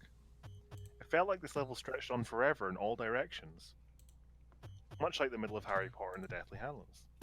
Best bit of the book. I must have wandered around the level for at least 15 minutes. Oh, 15 minutes? I would just put the fucking game down, mate. Yeah, I'd be like- I don't care that it's sending crazy messages Yeah. to me I feel like And- fuck Melissa. and giving you me know? clues about Melissa. Like, You know, probably spent at least 2 hours playing this. God fucking closes game. the door, opens the window. You know, I'm done with that. And he's only on level 5. He's on level 5. Actually, he's on level 10. I must have wandered around the level for at least 15 minutes before I finally saw something. What the hell? Ah, yes. Seen that? She's just laughing at pens. It's upturned fish man. Yeah, I didn't even know what the fucking joke was. I was just like, okay, that's one of Ben's stupid phrases. Next, and then Aaron? It's because you've got similar names. I'm sorry. Same Aaron has person, just fucking- hypothesis confirmed. Sorry. Well, actually, I've never seen Elle and Aaron in a room in the same. Wait, actually, I have. We were- What the fuck are you blind? No. If you think back, because I was there. If you think back, and Wow. did you think like it was weird how Elle kept excusing herself to leave, and then Aaron would come in, like through the same door as well? It's the thing. And then she goes, "Top of the morning to you. It's me, Elle." And then, "Hello, I'm Elle." Top of the morning. What the fuck? Excellent. I'm glad I was able to say that joke without you getting annoyed. Apologies to any Irish people watching the stream that would be offended by that. Right. Right. So his revelation about this image is, Oh, it's Melissa. It's what she looked like after she got hit by the car. "Hi, protagonist. I'm dead now. Do you like my new nose? I got it free on the NHS." This is the kind of plastic surgery we're getting after Brexit. It was a creature Plot that twist, it's actually wasn't walking to the right. gold. Seemingly the only one of its kind in the level. Lacking any kind of hover ability like the other creatures, it just walked back and forth on the platform. Well, for a creature. But it wasn't long after I found it that a flying machine swooped down and grabbed it and then flew off with it. Ah, it's Melissa. Okay. The entire game is Melissa confirmed. The machine apparently had not seen me, so I decided to follow it and see where it was taking the creature. The machine stopped at a room with a large cauldron-like object in the center. The machine hovered over to the cauldron and dropped the creature into it. Godzilla. The creature emerged from a hole in the cauldron's side, now adored in the same gold color as everything else. The machine flew off. I was glad to have the experience of doing potions class.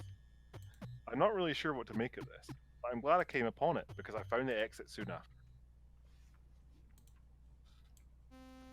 Was this the exit? Is this level finally over? Yeah. Yeah, finally. Like, we must have been there for at least 20 minutes. Probably 22 minutes and 55 seconds. When I got back to the board, I realized that the bosses hadn't moved at all. A bit odd, but it didn't bother me, and Okay, it I am doesn't recording. matter to anyone who doesn't understand the game's mechanics. I'm sure it would have been really creepy if you played Godzilla, but, you know, it isn't. Well, it doesn't matter. It's barely a Godzilla creepypasta anymore. I know. It made And- planning... What? I was just thinking, like, at this point, call a friend over, you know, have a witness. Yeah, who was the guy that sold him the Mike or whatever? Yeah, This is all Mike's fault. Call Yeah, myself. Yeah, well, Yeah. yeah, Ouija board for that. Well, maybe this game is the Ouija board. Ah, foreshadowing. Anyway, We're like 5 bit shadowing, odd. am I right? a bit odd, but it didn't bother me. It made planning my route through Entropy easier. For whatever reason. There were still 2 new icons to explore. The Indigo Cliffs and a black version of the Labyrinth. Is that The is it meant Indigo to be black? Plateau. It's the enemy version of the Labyrinth. Since there were only 3 black Labyrinth icons, which were surrounded by bosses, I played the Indigo Cliffs first. Oh. It was like it was a lot like the blue/green mountains. Almost Except as it's if called. It's almost as if I took purple mountains and put it in a thesaurus. it's almost as if I did a lazy palette swap because I was running out of wait, no. This Funny game you is should say haunted, it that. has unlimited storage, man. Guys, I'd like you to take a minute to listen to this fucking background music. Okay. Yeah. Trust the great. music to stop playing the flute the minute I fucking Great, say. fantastic. I love it. 10 out of 10. My favorite John super- Cage, 433. Right, everyone's. There we go. Let me crank it up a bit, Soldier Boy.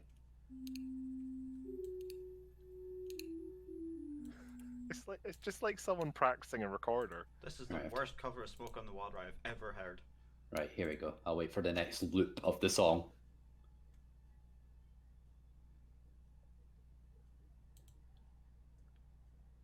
Oh, come on!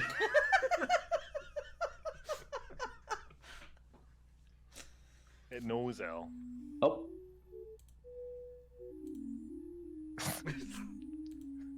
It's like someone just pissing about in the keyboard. I think the OST creator got a bit bored with this one. play him off, keyboard cat. This is Play the us music he out, started here's- writing after playing. Play the us out. Godzilla Here's game. the Indigo Cliffs.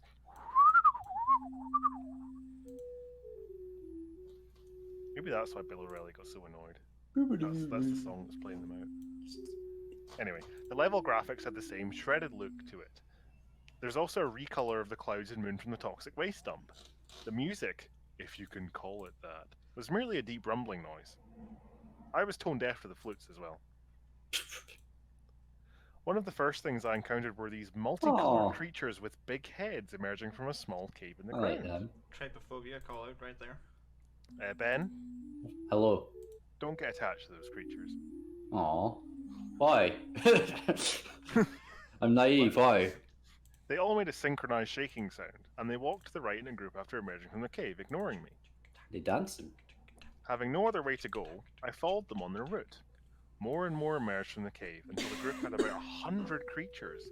The fucking strain on the 100? processor. Like, yeah, that Would NES cause the chip NES would to be fucking lagging. Set on fire, yeah.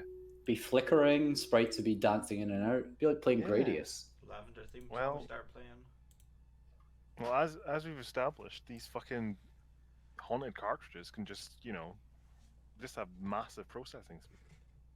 Anyway, eventually, the pathway ended in a cliff. Oh, shit! They're this game's equivalent of lemmings, basically. It's an urban myth! Disney! They heard it off the cliff! Disney! Well, I hope you got so that. you have your Alex Jones evidence, and Yeah. I have the fucking evidence from this game. Ah, That's yes. what happens. These are lemmings. If games were exactly like real life, I would, yes. These enjoy are them all. lemmings. Qued.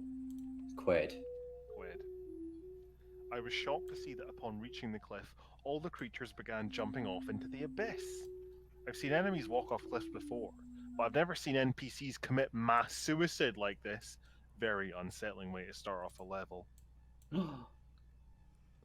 I continued on, flying over various strange animals like the ones shown here. Like, why did he go to the bother of drawing these sprites when he was never Yeah, going to use them again? you're gonna see them for about all of 3 seconds as you scroll past them. I know. You probably spent hours dedicated. Oh god, okay. Another group of multicolored bobbleheads was jumping up and down, only to be snatched up by large birds, which I'm fairly certain are sprite versions of the giant condor from Godzilla vs. the Sea Monster. Look, Oh! there's Godzilla again! Yes. Finally. I gotta say, those birds look like they have the accent of the T word that we use all the time. Hey, check out my talons. Talons. What you buying? What are you selling? Hello, I'd like to buy one suicide, please. That's now what all the bobbleheads sound like. They're all Zoidberg from Futurama. Is that what? I sounded like fucking Yakov Smirnov. Like...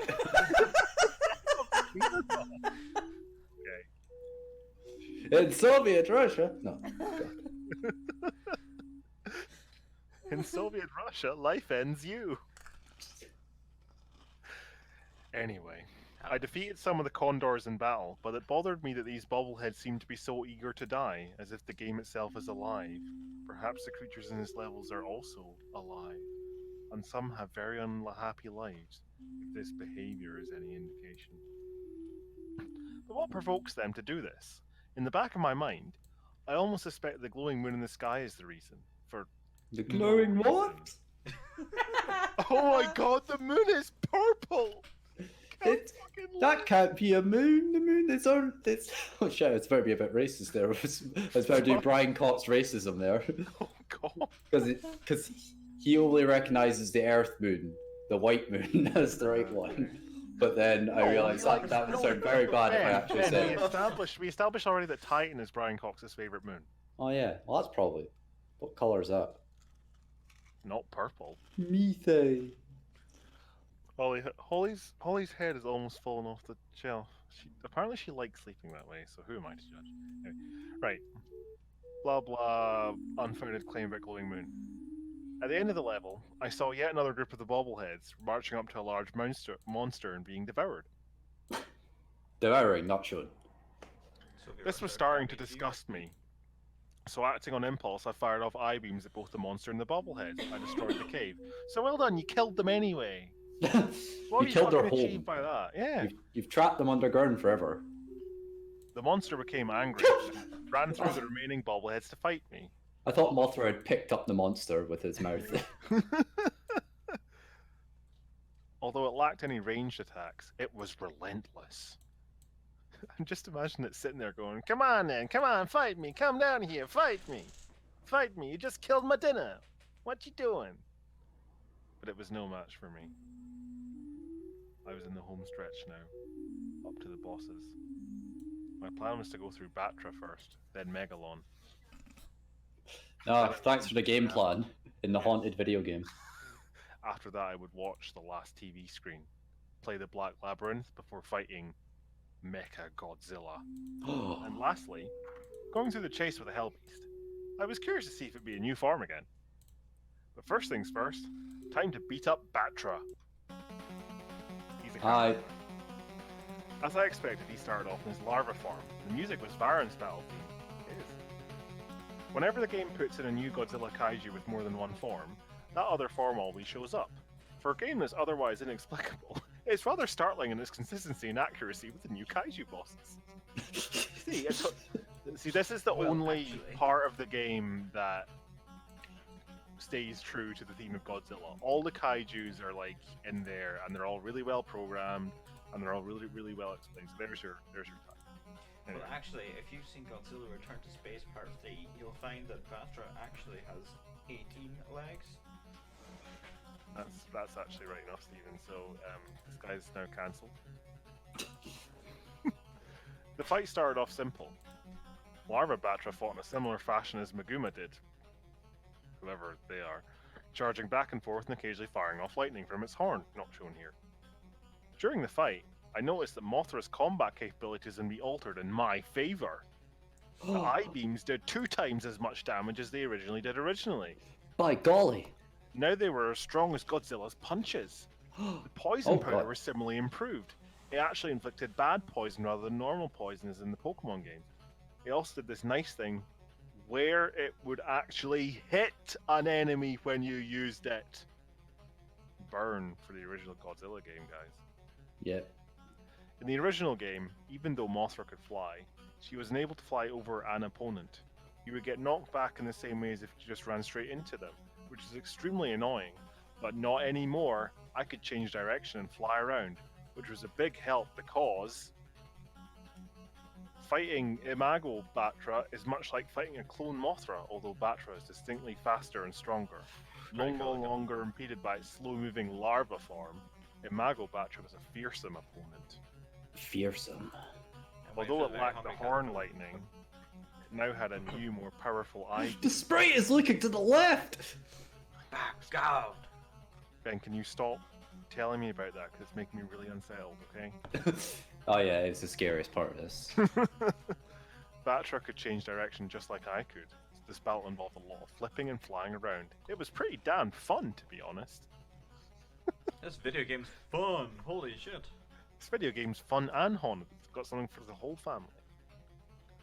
Also, have you noticed, you talk quite a lot about Mothra being buffed, so maybe it was a good thing that the only character he got was Mothra. Maybe Face isn't so bad as we think he is. Maybe we'll get to play through Mothra for the rest of the game. So after defeating Batra, I was excited to see what Megalon would be like. But first I went through an Indigo Cliffs level and shot through a lot of the creatures for the health power-ups, killing even more fucking bobbleheads. Fucking genocidal maniac. Anyway. So about Megalon. His music was Gigan's theme. Makes sense, since Gigan was his battle partner in Megalon's one, and so far only, film appearance. He was all like Megara, but faster and with more weapons. He started out charging off with his drills, as you can see here. I like to fly back and forth around him, which seemed to really annoy him. Stupid Megara, or the other one. Megalon. Says on the screen. Oh yeah, Megalon, sorry. Oh yeah, right enough. Didn't notice that. Cool. So creepy. After a few seconds, he'd step back, turn around, and start spitting out grenades. Those were a pain because they bounced when they hit the round finger quotes. Oh, you could tell the guy was really angling for like a ROM hack of Godzilla to be made for this. Yeah. Well, a guy is working on a ROM hack. Oh, fuck There off. is a guy working on a ROM hack as we speak. Is it the author? No, it's a different guy. It's a guy who actually knows how to program games. It's just like, I don't need long paragraphs of game mechanic descriptions in my horror. The most boring part of the game. In my horror fanfiction. Lastly, he started spamming his lightning beam. It only went straight forward, so it was easy to duck under it and then shoot him with I-beams. Overall, I describe him as strong, persistent, but dumb. Oh, okay, here we go. I was now nearing the end of Entropy.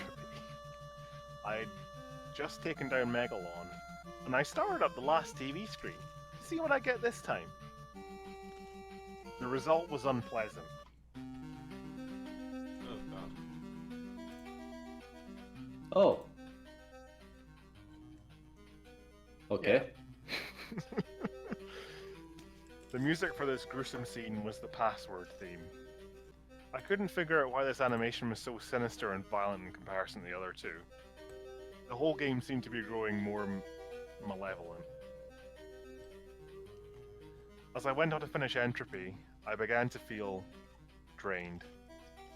It's hard to describe. Like I suddenly became tired when I wasn't before. Almost as if time was passing. You idiot. Most likely it was just the tension from all that had happened in this game getting to me.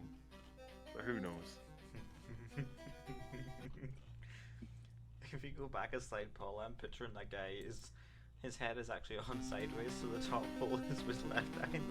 I know, I noticed that. It's really Oh, funny. yeah. Yeah, it's really funny. I love this image of the person getting strapped to the bed and then having their face fucking blown off. Anyway, Fucking hell. the last level on Entropy is what I call the Shadow Labyrinth. The scenery was recolored from gold to black. It's called Shadow, and ironically, there's no light. Ooh. The music was an evil ambience.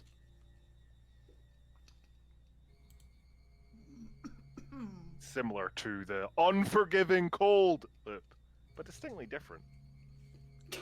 In that it was lower and more slow. Distinctly different, but distinctly similar.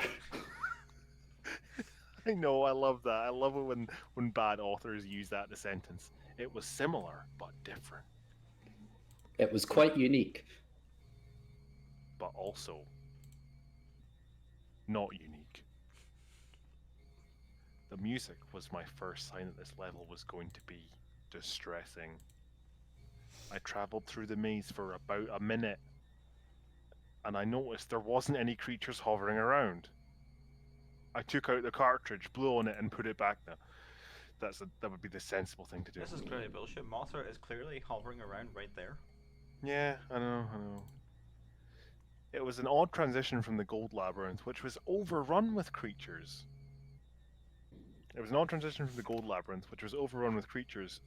To this level that had nothing at all. Nothing at all. Then this might be a good thing. Maybe there wouldn't be any obstacles and I could get through the level with ease. Oh, sorry. What have you done? Hold on. What have you done? Then the screen went dark. And Mothra And folded up. immediately I snapped out of my daze from a few seconds earlier. Everything had been darkened, so the only thing I could see was the Mothra sprite. I couldn't tell where I was going and ended up frantically running into walls. I heard a noise. Like an actual moth. Yeah, I heard a noise, the sound of a crowd running through a hallway. What? It was Melissa. No. Yeah, well, that goes without saying. And along with the running came the roars. Loud roaring sounds, what I would describe as something like a rabid dog the size of an elephant. How do you know what size it is? Woof, woof, woof, woof, I'm an elephant. You have a balloon there that you fucking did the thing. It was an elephant. Hello, I'm a rabid dog the size of an elephant. Oh, it's Clifford. Yeah, That's his it's name, right? It's Clifford? Rabbit Clifford. Oh, What have they done to you, And it is the red labyrinth, right? Clifford, the absolute unit. He is an absolute unit. The original absolute unit. I fucking hated that show. They never dealt with the size of his shit in that show. I think that's a missed opportunity. No, they say it in the fucking theme song. Oh, Love made my Clifford God. grow so big, which implies that no one can love their dog as much as that girl loves Clifford. Love you, Clifford. So if you have a dog, don't fucking love it because it's small. I can just- Which one of your dogs did a shit in? It was me. All fucking money is. Which one of you did a shit and submerged my house? Disgusting. Local dog takes shit, kills 5. Clifford must be so. He's a kaiju, isn't he? He's like he would be a kaiju, Fucking giant is, dog. yeah. He would be a very small kaiju, though. To be fair, he's only like a house size. He's not building sized. Yeah, He'd be like Godzilla's pet, his pet rat. not his pet dog, surely. He's not big enough. He's not big enough to be a dog. No, he'd keep Clifford in a wee cage. Ah, yes, I love that show, Clifford the Big Red Rat.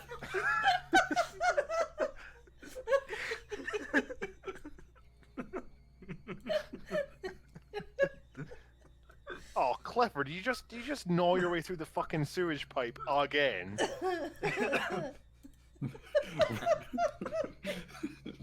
Root was root. Wait, no, that's Scooby.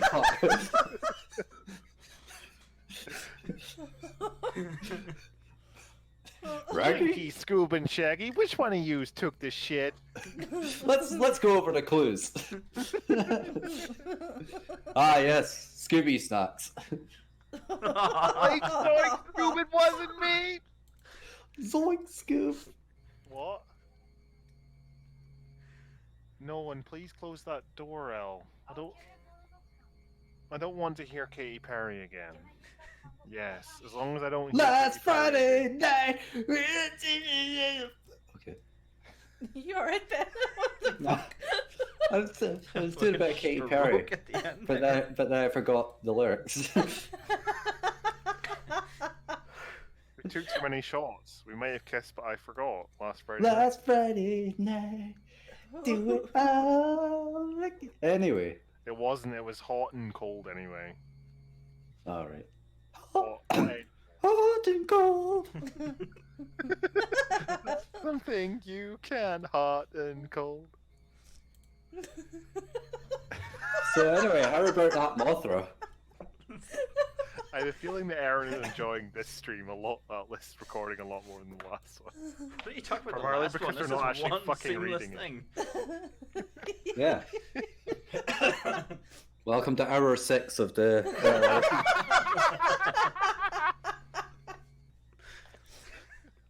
The LRM Horror-thon. 4 It's o'clock in 3 the a.m. morning. We're still Elle's going. still somehow carving a pumpkin. Elle's on her 20th pumpkin. Where are all these pumpkins coming from? The game is haunted. Right. It's a me, Mothra.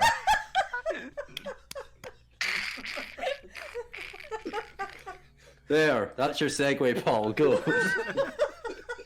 I don't think Mothra would be Italian. Clearly, another sign that this game is haunted.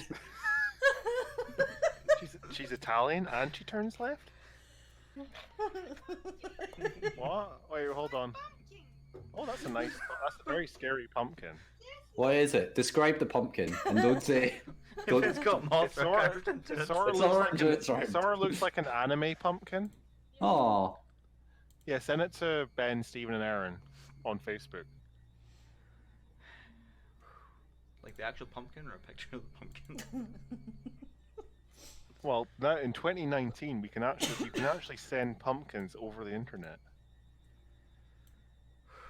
Anyway, screaming with fury, and I could tell that whoever was making this noise, there were lots of them.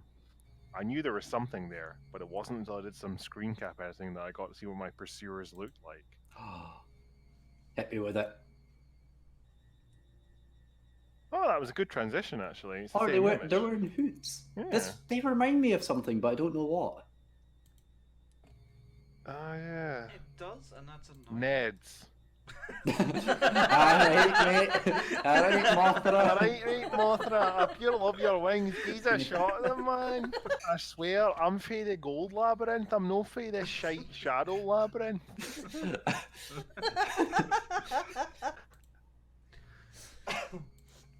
See, I've gradually realised the thing that really just sort of sets Aaron off is the Ned voice. Alright. Oh man, check out my hoodie. it's a Beebus. It's like Adidas, but it's better. I am a big brother, said it's great. He got it on his last trip to Romania. It's Turkmenistan's finest. Oh, you got yours from Turkmenistan. I only got mine from Uganda.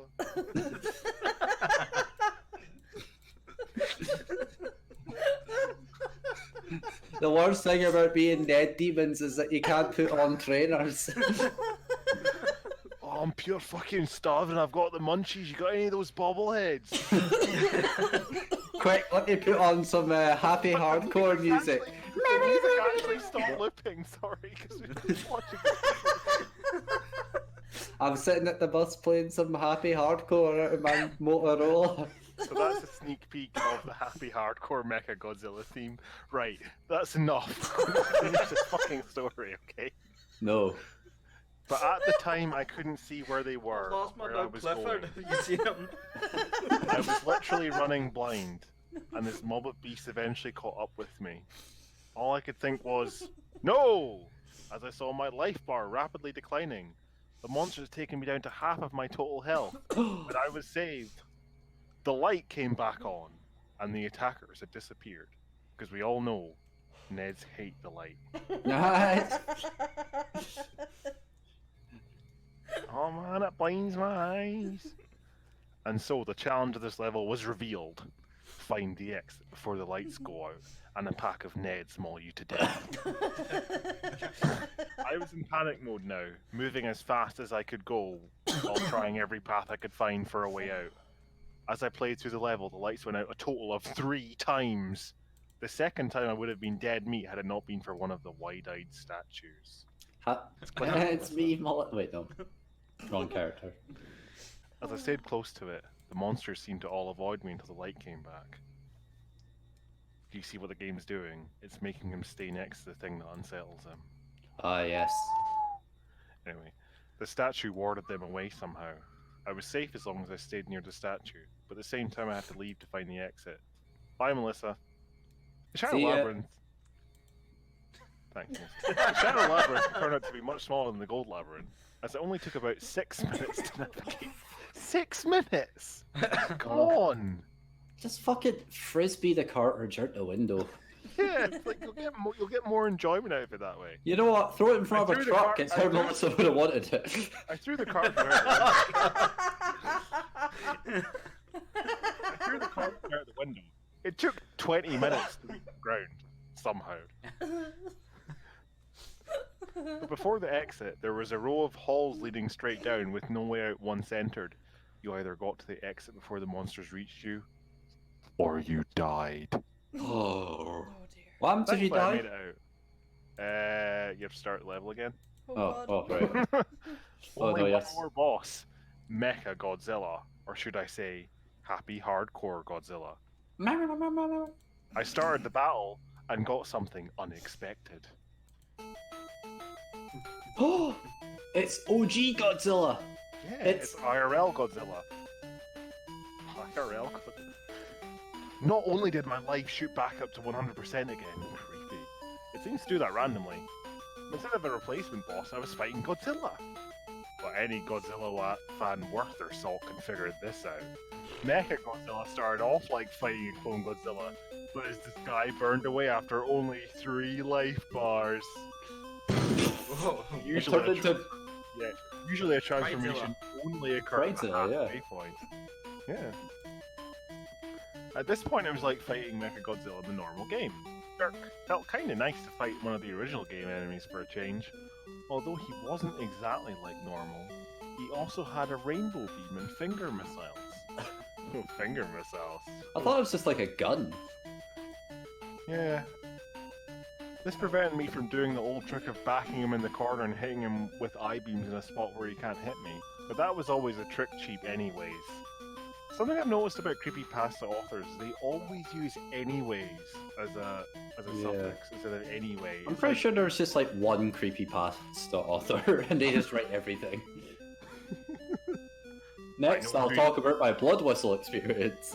The Helby said, "I know who you are, Reed Murdoch.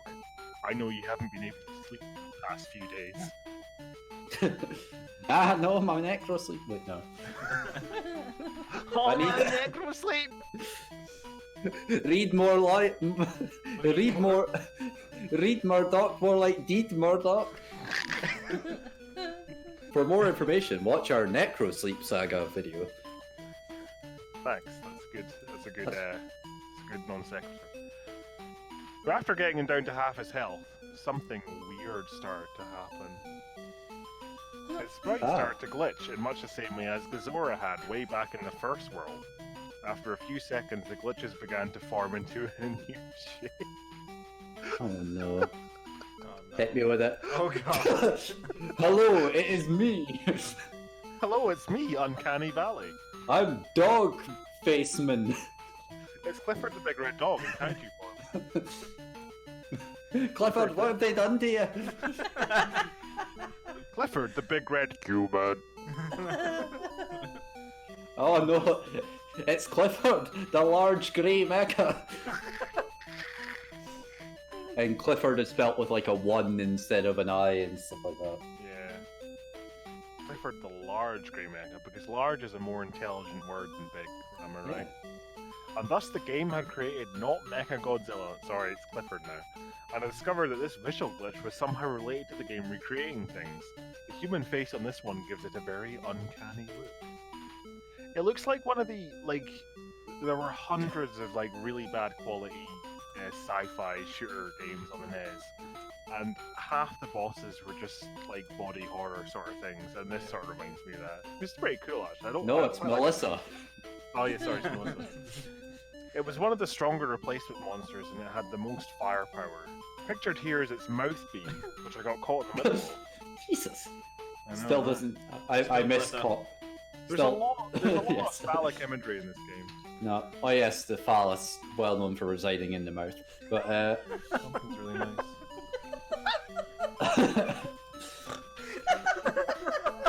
I missed that. no, nothing. Just go ahead.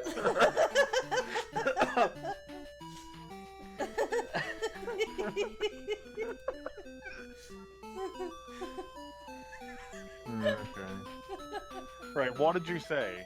Nothing. What did you say, Ben?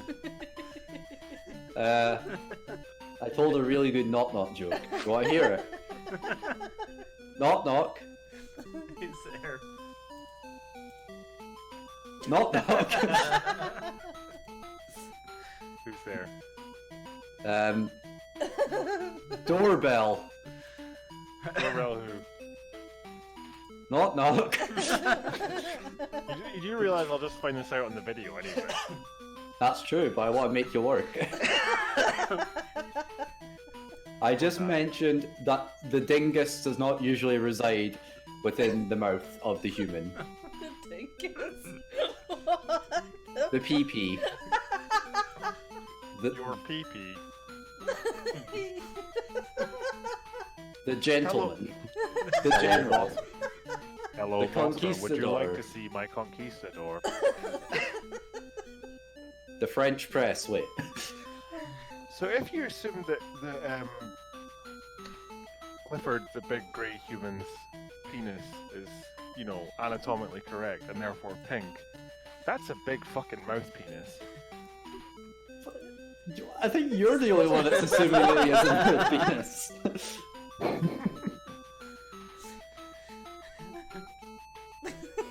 Even though it was a bit stronger, it was also slower than its original counterpart. I couldn't jump around I'm as just much. picturing the episode of South Park, the Red Rocket episode. Can we please move on? I don't want to hear this music anymore. Okay. It's good though. I won the fight by constantly staying out of its line of fire, bombarding the machine with poison. These capitalized poison power, like it's a fucking Pokemon move. It's a fucking As I robot. flew over Why it. would poison work on a robot? And steel types are immune to poison. Oh, fuck off. One last thing to do. The Hell Beast chase. Oh, Boy. oh right, yeah, this guy. Might as well just Completely get it forgot over with, I thought. Oh. Yeah, I'm the walls now. The entropy end chase ended up being exactly what I was afraid it would be, a labyrinth level. All the other chases, although difficult, were extremely straightforward. You just had to run to the right and not get touched. But this took all the simplicity out of it. There was no telling how big this labyrinth would be, or where the exit was. And now, not only did I have to constantly backtrack to find my way out, I also had to avoid getting one-hit killed by the red monster. Killed by the red monster. And for those first 30 seconds... Oh, fucking hell. And for those first 30 seconds, it didn't show up. But I knew it would. And as I started picking up the pace, I heard a loud flapping noise. Yeah, I'm a god. Oh wait, no, wrong. That ain't me, I'm a bud! Yeah. I'm a bud, me. My talons. All joking aside, I was listening to this song earlier today. I love this song. Run. Yeah. Yeah, it's a good tune, isn't it? It's a good tune. And there it was in a flying form. It flew with bat-like wings and was as fast and relentless as ever, For reasons already stated, this is probably the most nerve-wracking of all the end chases. And as such, I had to keep my focus on the game and not taking screen caps. However, I did take one of the red monster doing something I found very interesting. Want to see my butthole? Almost. I'd managed to lose it by going through a different path than it apparently expected. And it was blocked from attacking me with one of the organic walls of the red labyrinth. I painted all Or the... so, I put paint on my butthole and touched all the walls. or so I thought. The monster turned around and sprayed out of... No. Ah! Oh god! No! We beat that game. It tried clawing through the wall for a second before opening up its mouth and tearing the wall apart with its intestine jaws. So there we go, kind of accurate. Intestine, bum, same thing. What? Oh wow, that's a creepy Holly picture. That's cool. This is the picture we're looking at right now. Is that right? Yeah, this is Holly's final form. Holly, What? you want some tea? Tea time, Holly. It's like the fucking Garfield game. Bullets don't work, Mothra. But those brief milliseconds that the monster was held back might have been the key to me finding the exit. The path to exit was long and complex. But from what I remember, I went up and then back towards the left. Thank you for telling us this. Yeah, thanks for the walkthrough for when this game is released. Question. Well, it's the equivalent of you reading that walkthrough for the game you didn't have then. Look, This is that. look. I will fucking learn So here's the big reveal, Ben. This is actually the Prima strategy guide for this game. for Wild Arms 3. I knew it was really, Go really on good. and direct Wild Arms 3. I'm still not sure why I chose that particular way. Just a lucky hunch, I suppose. I was sweating profusely, but my luck had saved me yet again. I hoped that it wouldn't run out before I finished the game. There were only 2 more worlds to go. Next was the penultimate world, called Extus. That's the end of chapter 5. Sextus is an anagram of sext you.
Your perfect game is that I sin.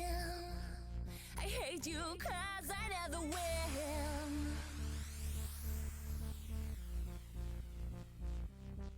the only kind, the only one inside my mind. You play too well, I must be blind.